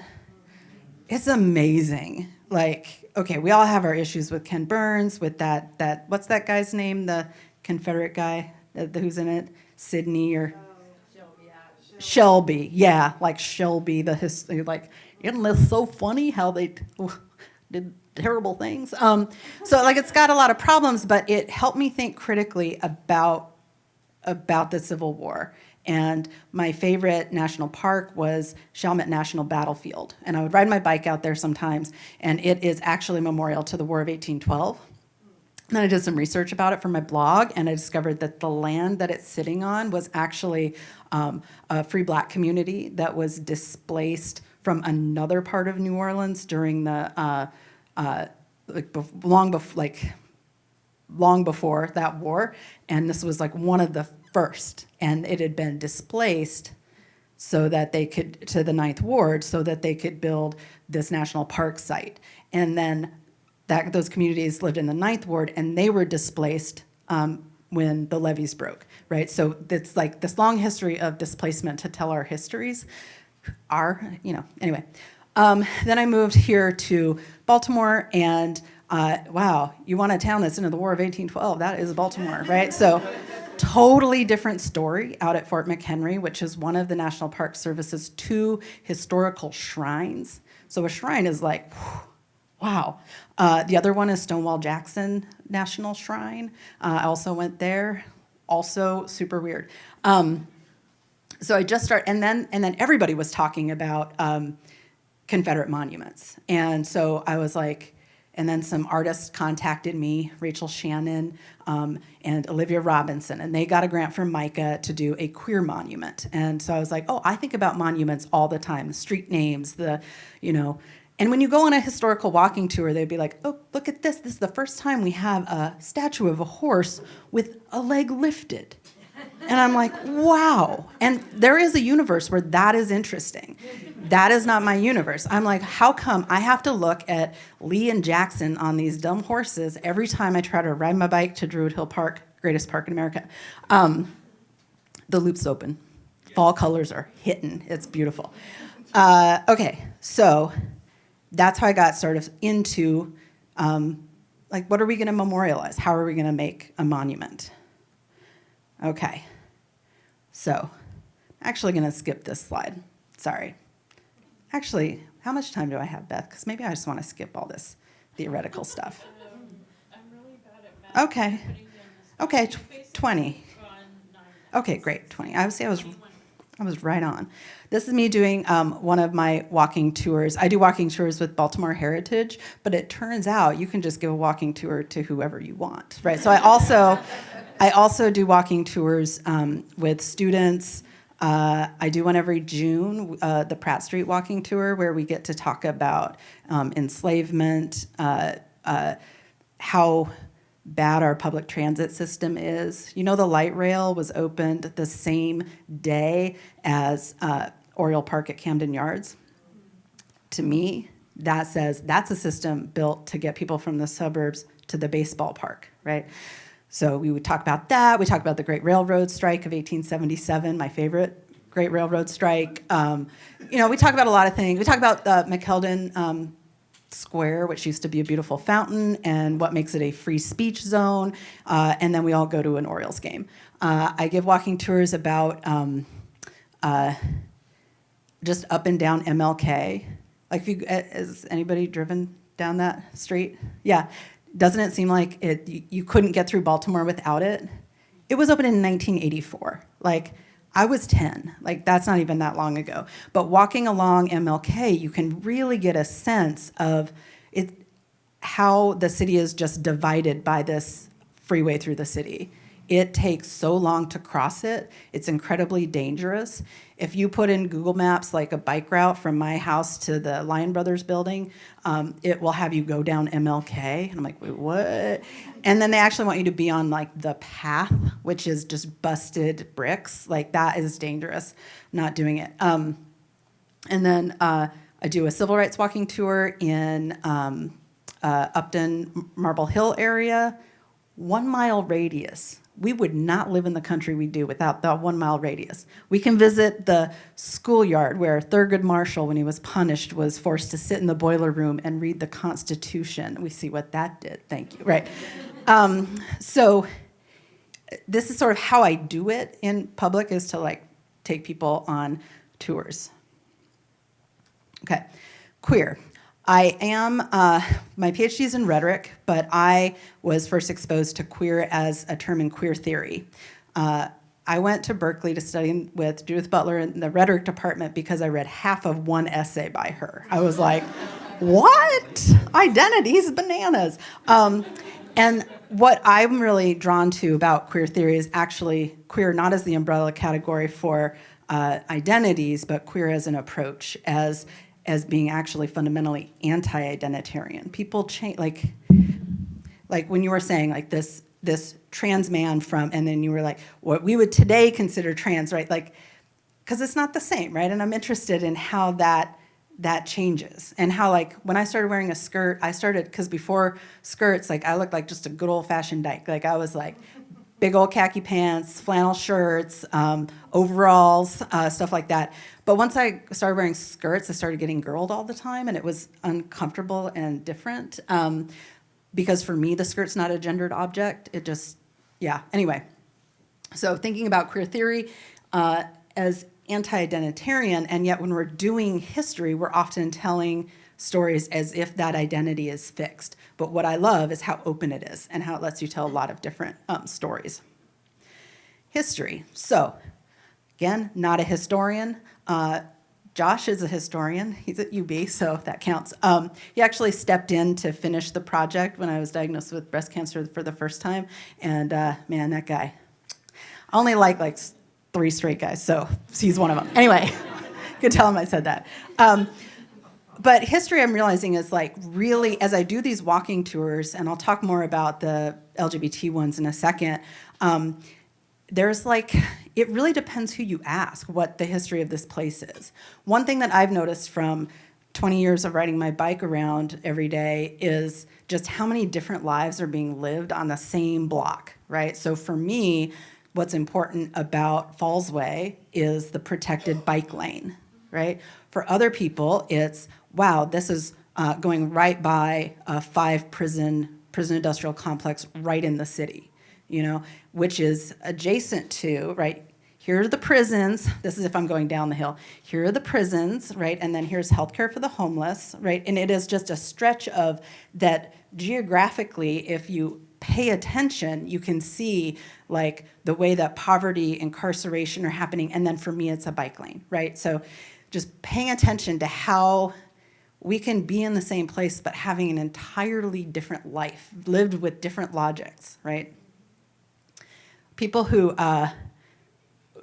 only drive cars and have never been on a bike, they hate people like me. And I'm like, I want you to ride a bike for just one day. And then you'll probably still not like me, but you'll realize it's not. I had a car, like, we were playing chicken. And I don't play chicken. I'm a licensed bicycle safety instructor, but I almost got hit like 2 times last week. It is like, I live for the danger. All right. And in public. And so my question is always, which public, where in public, where do we go to do this, and why? And for me, the why is really obvious. Like, I live in a community with people, and I want us to, like, share that. So I want to be in public telling stories. The hardest part for me about the lockdown was not having the kind of casual intimacies you have with strangers at the grocery store.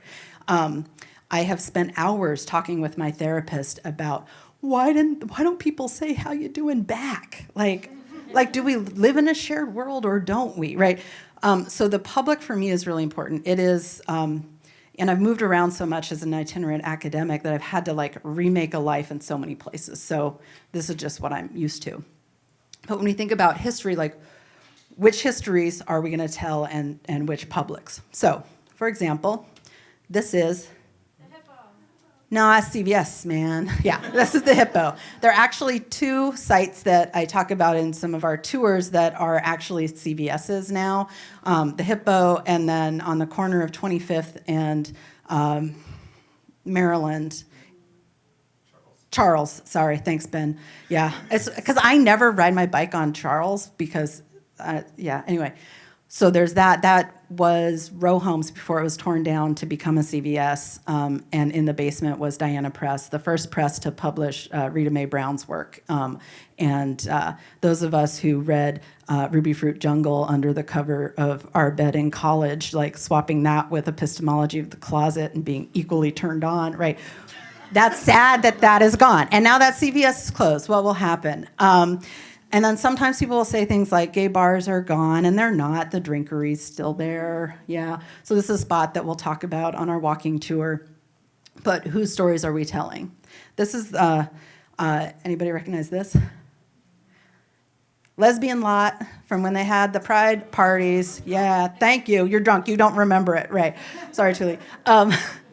So I put this slide up here because when we talk about history, we tend to talk about, okay, here's where the rally happened or where the pride parade happened.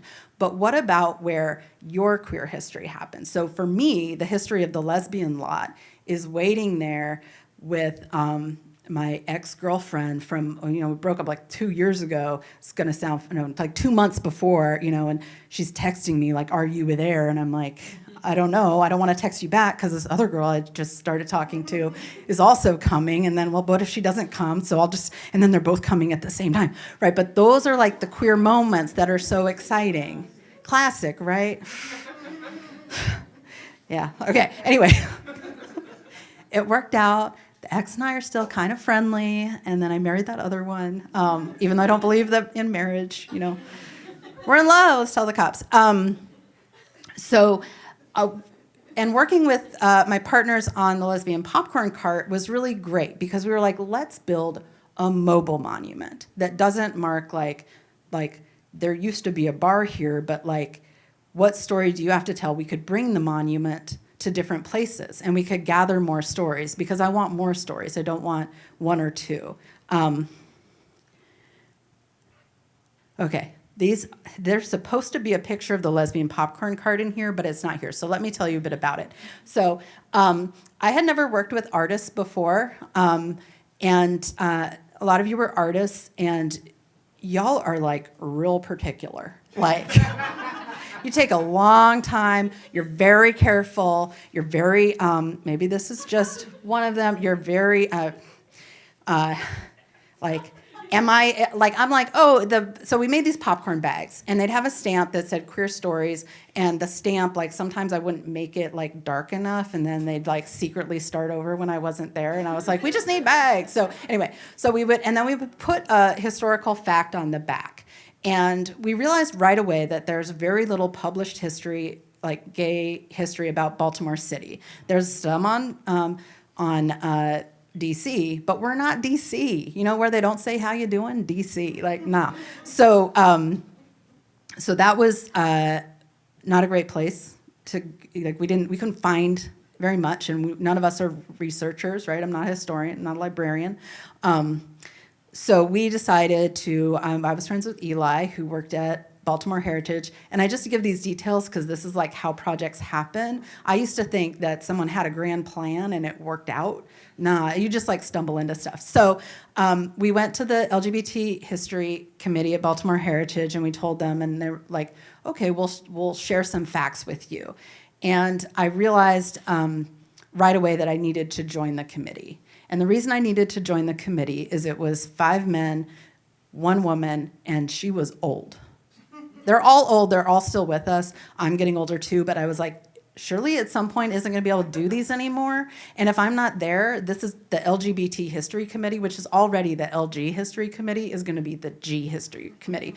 So I committed. I've been doing these walking tours now. Ben, you're going to recognize my friends here, Louis and Richard. And we've been doing these tours together forever, it seems like, for like 12 years. We took a hiatus because Louis was having mobility issues, and Richard and I both had cancer, so we took a break for a little bit.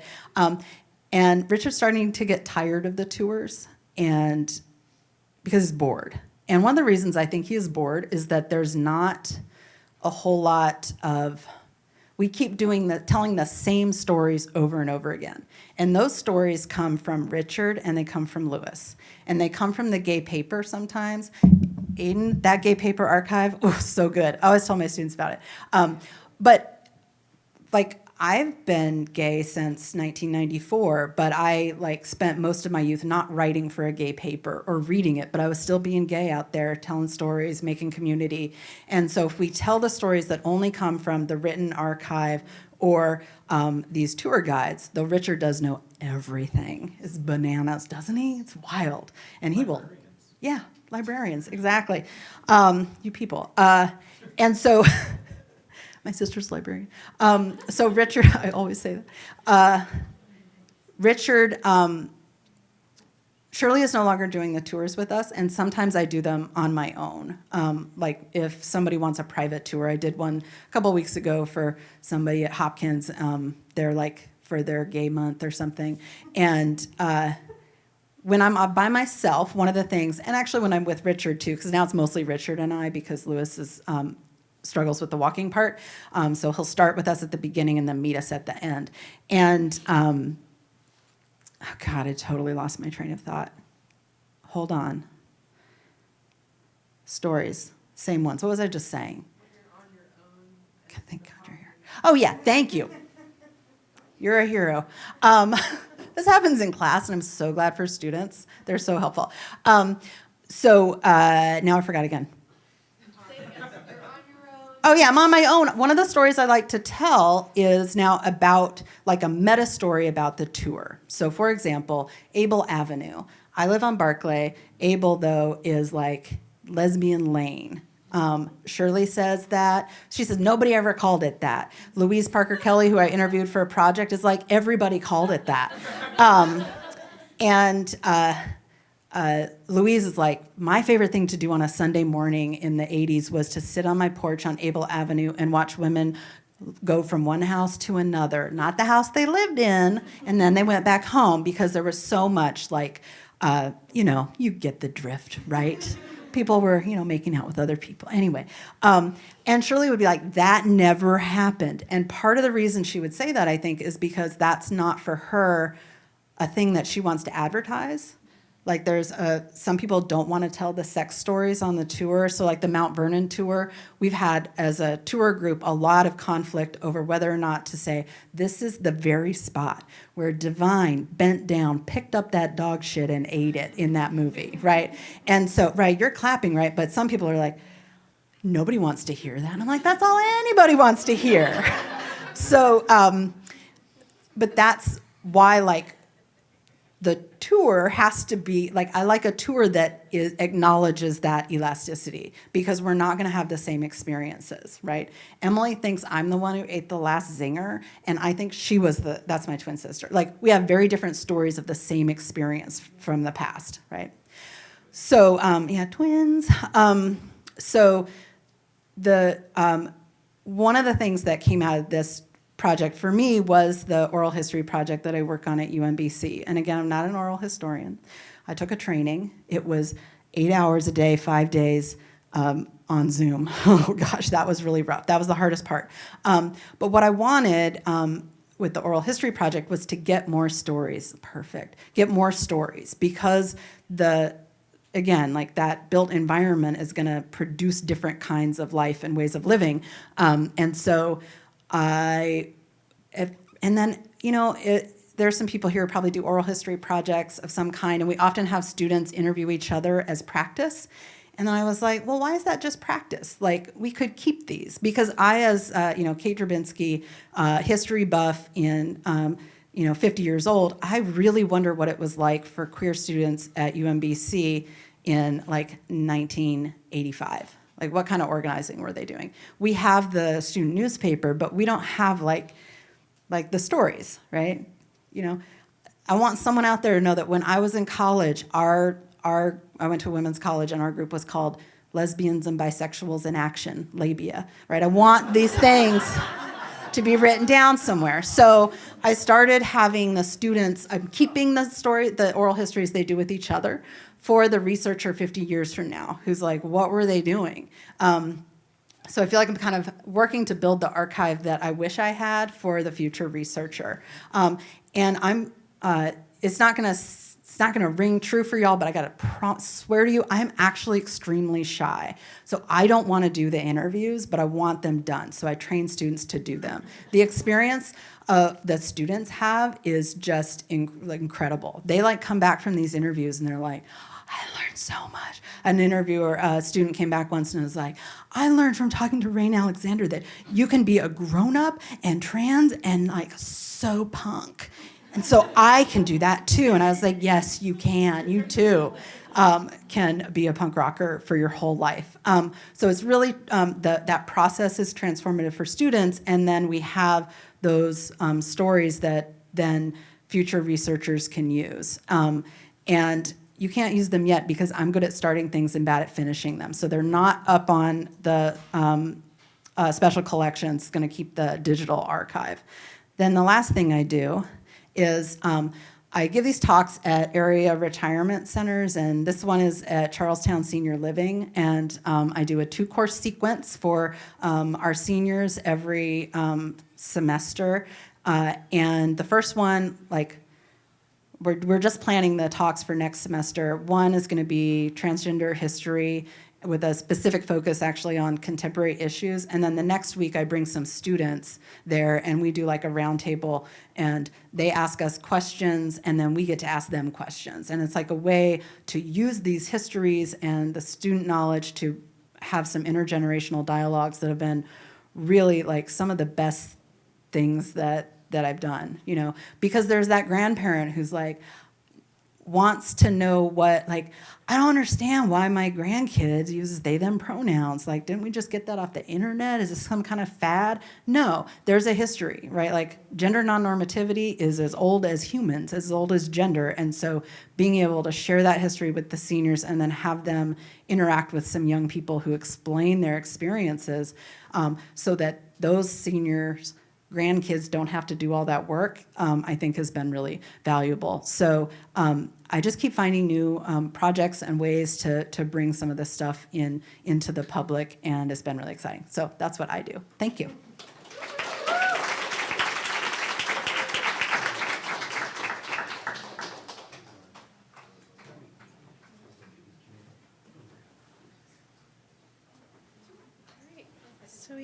for a Q&A, we're going to welcome our moderator, Aiden. And if our panelists want, we can come on up to the front. We have some microphones available up here. Yeah. All right. Do you want to take a stretch break real quick? We're almost there. Ah. All right.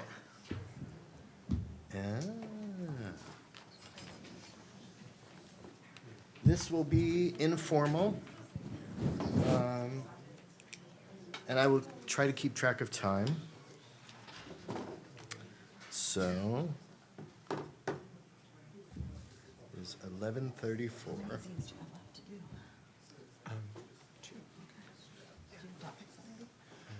think so. I know the last one is basically going to be the Lewis Hughes one. All right. Are we good, panelists?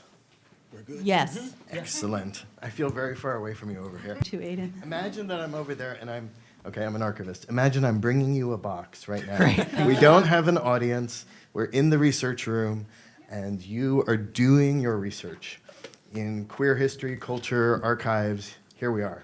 Here comes the box. You're sitting down with it. I go back to my side of the research room and I quietly wait to answer questions. And you begin this process of culling through material. You kind of enter your own world of research and ideas and inquiry.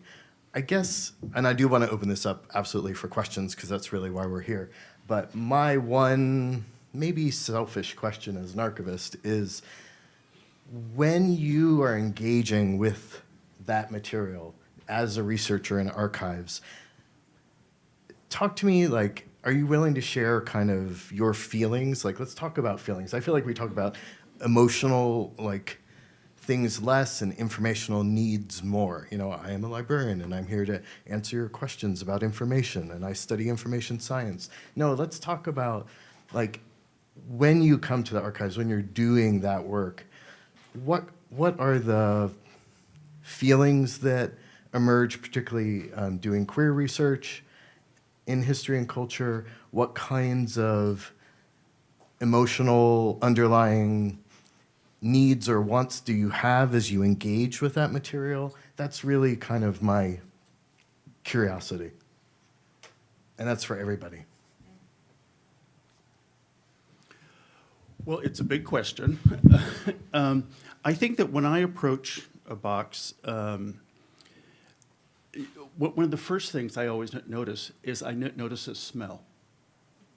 And it's usually because if you're dealing with archival materials, there is some kind of odor associated with whether it's musty or moldy or it's the chemicals, but it's what I first sense. It is smell.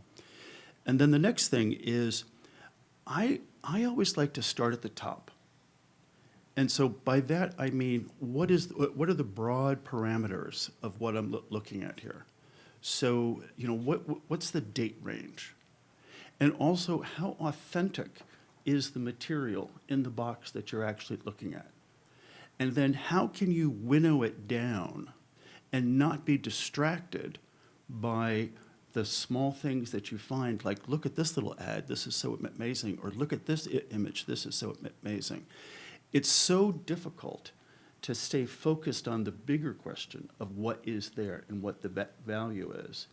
And if you go down those tangents, but if you begin to sort of get the general context of what there is in that box, and then figure out where it can be placed in some other way, it becomes very rewarding and very satisfying. And you always have time to go back and look at that stuff later.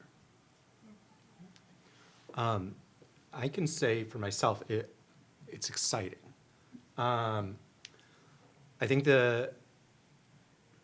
for me, I'm at a point where usually I am researching things that are at least somewhat related to things I've heard, largely from Richard and Lewis, and from other sources, or I've read. And so being able to go, especially when I'm able to find things that aren't text, you know, I went to the UB archives where you have the wonderful GLCCB collection, which has all the pictures that people took for gay paper, where, again, I was seeing these pictures of events that I have heard described. And there is something so exciting about that because it makes it real in a way that otherwise it would not be. And that to me is sort of the exciting part I get to share with people, right? That excitement, and the best example I have is the one I just did, which is these amazing images of drag balls held in West Baltimore in the 30s, right? And being able, I just remember at some point emailing the Afro Archives and be like, hey, I've seen these like scanned from very low quality scans of a newspaper where it was already low quality. Do you have those images? And when I saw them, it was just like the most exciting thing I'd ever seen, because I've known about these things for so long, and I've known that they were cool, and just to see it, and like literally I designed an entire zine around the idea of like, I just want to show people these pictures, because they're so incredible. So to me, I don't know, I feel that excitement, and when I feel it, I'm like, oh, this is something I need to share, right? That's to me where it sort of comes from. Thank you. All right, so there's this, so you know the Ken Burns effect, where it's like zoom, zoom, zoom, and it's like that's actually an iMovie. So there's a newspaper in the Civil War one where it like zooms into something about the Civil War. The same newspaper is used in his, like I said, I've watched a lot of them, and maybe I used to remember things, but there's the same newspaper, but the image zooms to a story about baseball playoffs. And like that moment, I remember, and this is again like an old, 20-year ago Kate, who was a stoner, being like, whoa, same paper, man. And realizing that the same time the Civil War is happening, which is the like so monumental, they're playing baseball. My boo took me to a civil rights era baseball reenactment once. I was like, okay. Anyway, so for me, it's those moments of like bracketing or connection, or like going into the UB archives and looking at the gay paper and looking at what's being advertised and the way the layout goes and what's connected to what. And I just get excited. I'm like, and it expands my sense of what is happening in the world. Like the worst thing in the world is happening and there's baseball, right? And just sort of, so for me, that gets me excited, and then I want to share it, which is why I like teaching, because teaching for me is sitting in a room with other smart students who are excited, right? And then we get to be excited together, and it's really fun.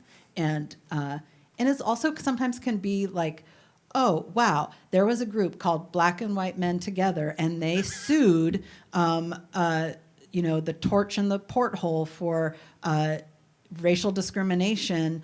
Lewis Hughes, his mom was, and the way they would discriminate, right, is there's always a way, but one of the ways was to demand 2 forms of picture ID from Black patrons and only 1 from white patrons. And so Lewis went to the Hippo with his mom, and his mom was double carded, and she was like, that she didn't have that, and then they couldn't go in, and it was like, and like understanding that history, and then how people organized to respond to it across racial lines. And then also, of course, there's a bar named the Torch and one named the Porthole. I don't know. So it's like even the parts that are hard or challenging are still like really, I don't know, it's part of being alive. Thank you. I mean, what I'm hearing kind of as a thread through all of that is this idea of looking for connection, looking back, going through this activity, and then turning around and sharing it. And we talk a lot about public history, doing history in public, and I'm also similarly think about, doing archives in public, like archives not as objects or a place or noun, but really as verb, and how that kind of the activity of the process of coming to, going through, synthesizing, and then sharing is kind of part of a big process. And actually everyone here, I'm so impressed by how you do what you do. Can I just say one more thing? Yeah. When I'm, because sometimes it's like, one of the ways to oppress a group of people is to alienate them from their history. And so for me, it's like just doing this history and teaching it and learning it with people is a way of resisting that. And to know that you have ancestors, that you have a lineage it's just really important. Agree. Yeah, I agree with that too. And I think the thing is that there is this tension that happens within archives and libraries that rightfully so, the materials need to be preserved and they need to be put in the right situation, and not everybody can have their hands on them. But then some within the industry will just put them on the shelf and leave them there and never let them out and never let people learn from them. And I think all of us are really trying to be sure that while this stuff is important and it has to be preserved, and of course we've made great improvements with digitization, but there's still nothing like having the actual serial or the object in your hand, and how we can find ways to get those stories out, but then also let people to look at it and feel it and smell it and see what was going on, I think is really very important. Totally, especially in the kind of this moment that we're in now. Increasingly, I see students who are interacting almost exclusively with digital archives, digital objects, and so to be able to come in person and handle physical material, it might be a newspaper from 1995, and I might be like, oh my gosh, like I came here to go to college in 1995. It doesn't feel like necessarily history to me, but to some of our users, this experience of working with physical, analog, tangible objects that has a smell, that has a structure, that breaks down over time, that ages with us, that this has a very tangible quality to it that perhaps has meaning that's conveyed, Oh, I'm sorry for the people on this side of the room. I didn't mean to turn my back. I apologize. Enough from me. I really want people to feel comfortable. I think there's a mic. If there are questions, please feel free to approach. It looks a little intimidating to me as I stand at this mic, but I think UMBC, this is a common element in this room. So I hope you feel comfortable. Please take advantage of our experts and our panelists here. They have experience, they have knowledge, and they want to share what they know. So please, let's do it.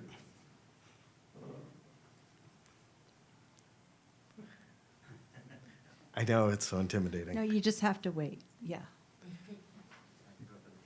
Yeah. Caleb's working on the oral history project. I am. Got excited. So you're all working with archives, constructing them in some ways. Like you're constructing a new archive by doing new oral histories and whatnot. You're compiling work in a way that it hasn't been compiled before.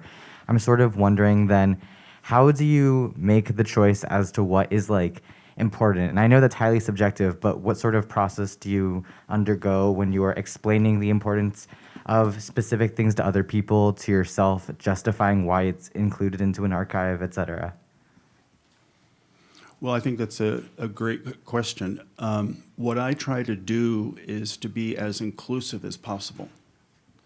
And as long as it fits within the major scope, and you have to obviously keep track of scope, but as long as it's part of the genre, and it may not be interesting to me, but it will be interesting to someone else. And I may not know where that piece of history goes. But you have to be generous in spirit as far as being able to preserve things. One aside, I remember a big fight broke out in the archive at Stonewall about whether or not things like Abercrombie and Finch catalog should be preserved, or International Mail, whether they should be preserved. And so maybe there's not an artistic or an intellectual value to those. There is a societal value to those within the larger context of an LGBTQ archive. And so we're happy that those things are saved. And for me, it's only about space. When I was at Leslie Lohman, I would take in every piece of gay work that somebody would bring to the door. They would leave stuff at the front door, and we would take it in. And my joke was always, my successors are always going to thank and curse me. They're going to thank me because it's there, and now they have to store it. And so, I mean, that becomes an issue. Storage truly becomes an issue after a while, because these objects have to be cared for. We have professional responsibilities to do that. So. I mean, one of the things I really like about doing queer history is that it pretty intentionally breaks down a lot of the barriers of like what is and is not history. So about 100, not quite, like 80 to 90 of the 300 places that are on my list are cruising locations, right? Locations either that were in gay travel guides as like where to go, or where there were arrests. And especially with the arrests, I was just like, you know, this was probably one of the worst points in a bunch of people's lives. And like, that is a negative significance, but it is of extreme significance to these people. And that's my general rule is, was it significant to people in the community at the time, right? And if it was, I don't really care beyond that, right? This is, again, me saying, like, I'm not doing deep research on all of these things, but it also is kind of fun that, like, Preservation Maryland put out a like nice glossy pamphlet that opens with a picture I took of a fairly notorious rest stop. Yeah. Some people, yep, Pickle Park, that's the one. Some people are familiar, I guess, but you know, there's something sort of fun about like being like, no, that is actually history.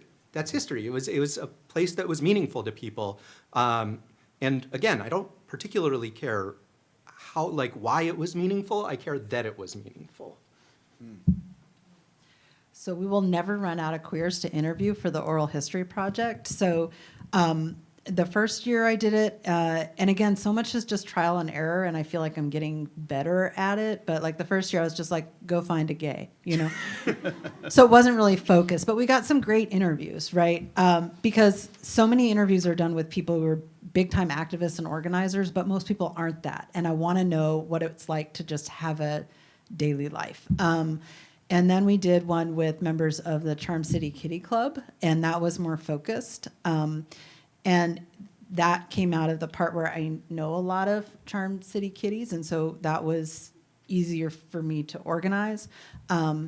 The students' interest really drives things. So last time, a lot of students were really into like punk music scenes, and so they wanted to interview artists, and so they just like reached out to people on Instagram. Caleb and I are working on a project with Baltimore Flamingos. Anybody know the Flamingos? Yeah. Partly because of Caleb's interest in sports, like trans and queer sports and athletics, and I love sports. I've just been counting down 8:08 first pitch of the World Series tonight. So it kind of depends on. Yeah, so I think that going forward, like a focus project on a group of people, but doesn't have to be an organization. Because again, like most of us are just living our lives. And so how to get those stories. And then my other concern is what to do with them. You have like, so I worked with some students. They made a zine based on the Charm City Kitty Club collection. That's like the history of the Kitty Club. And then I have another student right now working with the collection of interviews we have to like pull out snippets based on themes, and we're going to have a listening party at the end of this semester. And so like how do you get it out of the archive and activate it? So like the zine, so great, that book, like thinking about ways to do that.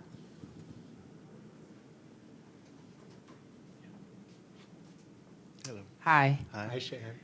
So I have like 3 questions. I'm so sorry. I guess so. I'm an archivist. I primarily work in audio and image. And a lot of times we always say that the future of our work is verifying the future. And I wonder if you all have any growing concerns, or what's your relationship with the growth of AI in archives? Maybe I should stop there. I can ask my other 2.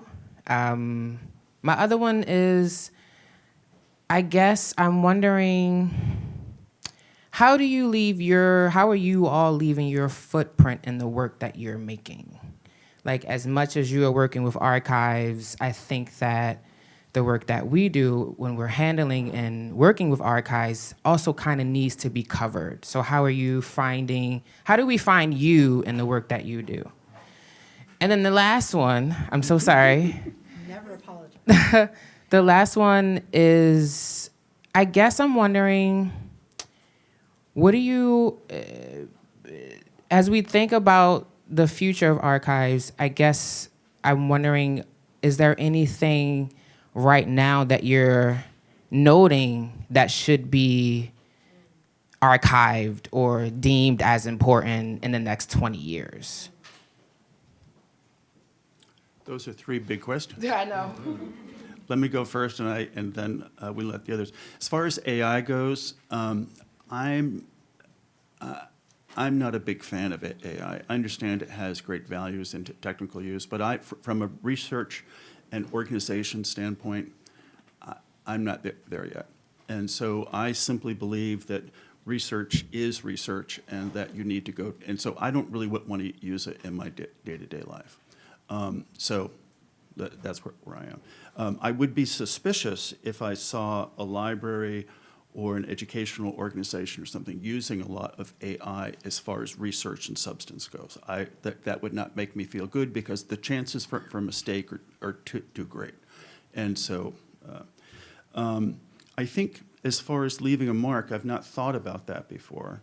And I guess that the best way I can answer that is I want evidence of having cared about the documents and the stories honestly and carefully, and that I would have enough respect that people would say, oh, if he did it this way, or if he wrote this, I trust him enough to know that this is probably accurate. Because we are recording history, whether we like it or not. And so we need to rely upon individuals in the field who are going to do it the right way. And so if there's a mark, that's what I hope I would be known for. The last piece of what are we missing, I don't know how much is being done today to preserve born digital content.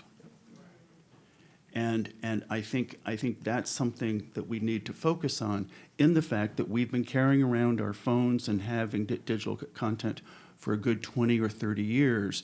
And like some of these early gay rags that we saw, the early gay newspapers were never intended to end up in libraries and archives. They were printed on very inexpensive paper. They didn't value, they didn't think society had value. They valued them enough to hang on to them, but they didn't think that these would end up there.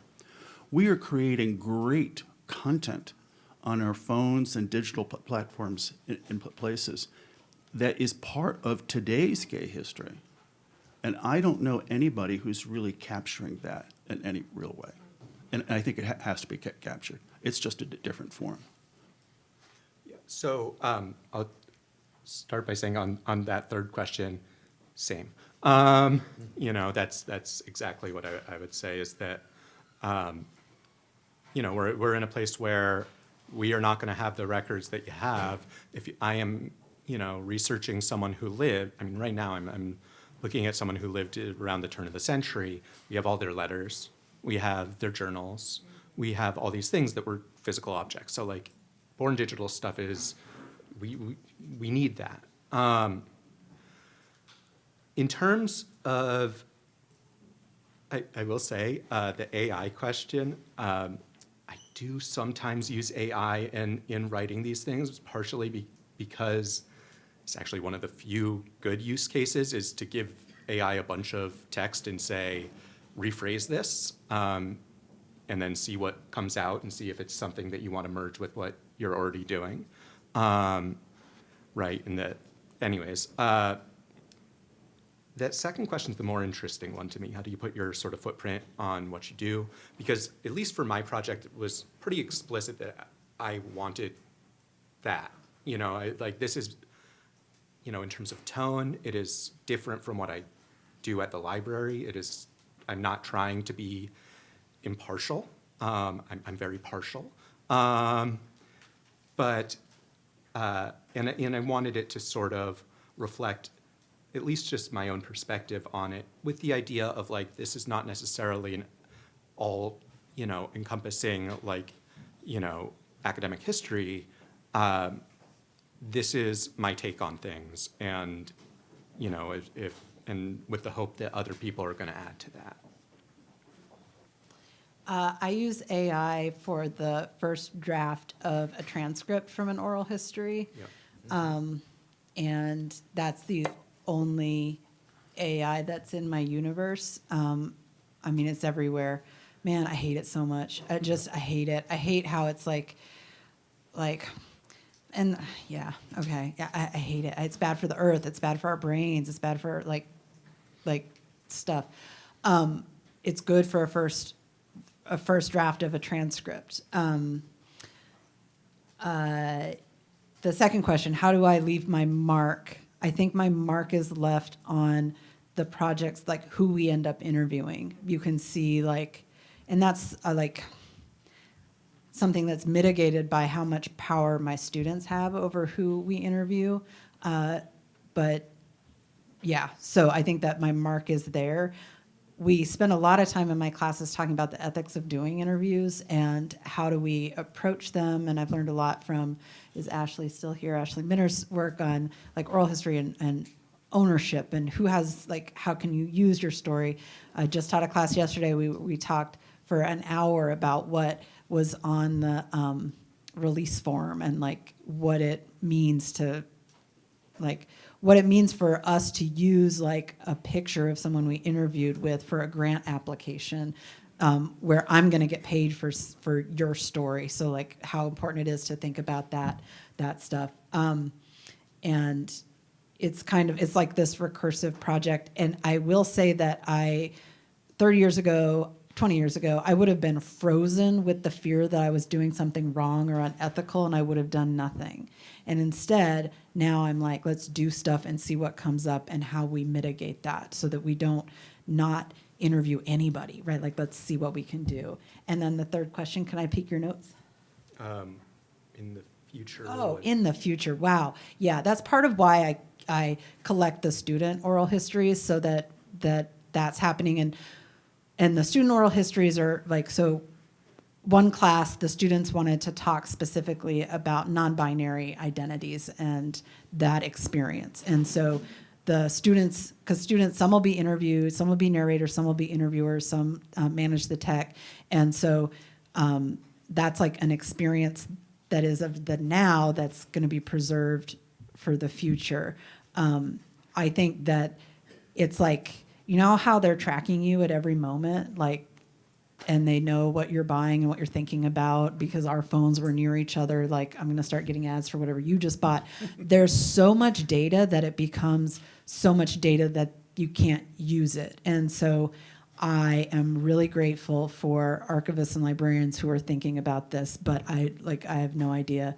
The other thing that I think that this is self-aggrandizing, but why not? It's Friday. I do think that I am helping a whole bunch of students realize how important their own personal stories are and how much they have to give to their own communities that they're building. And that's why I love teaching. Yeah.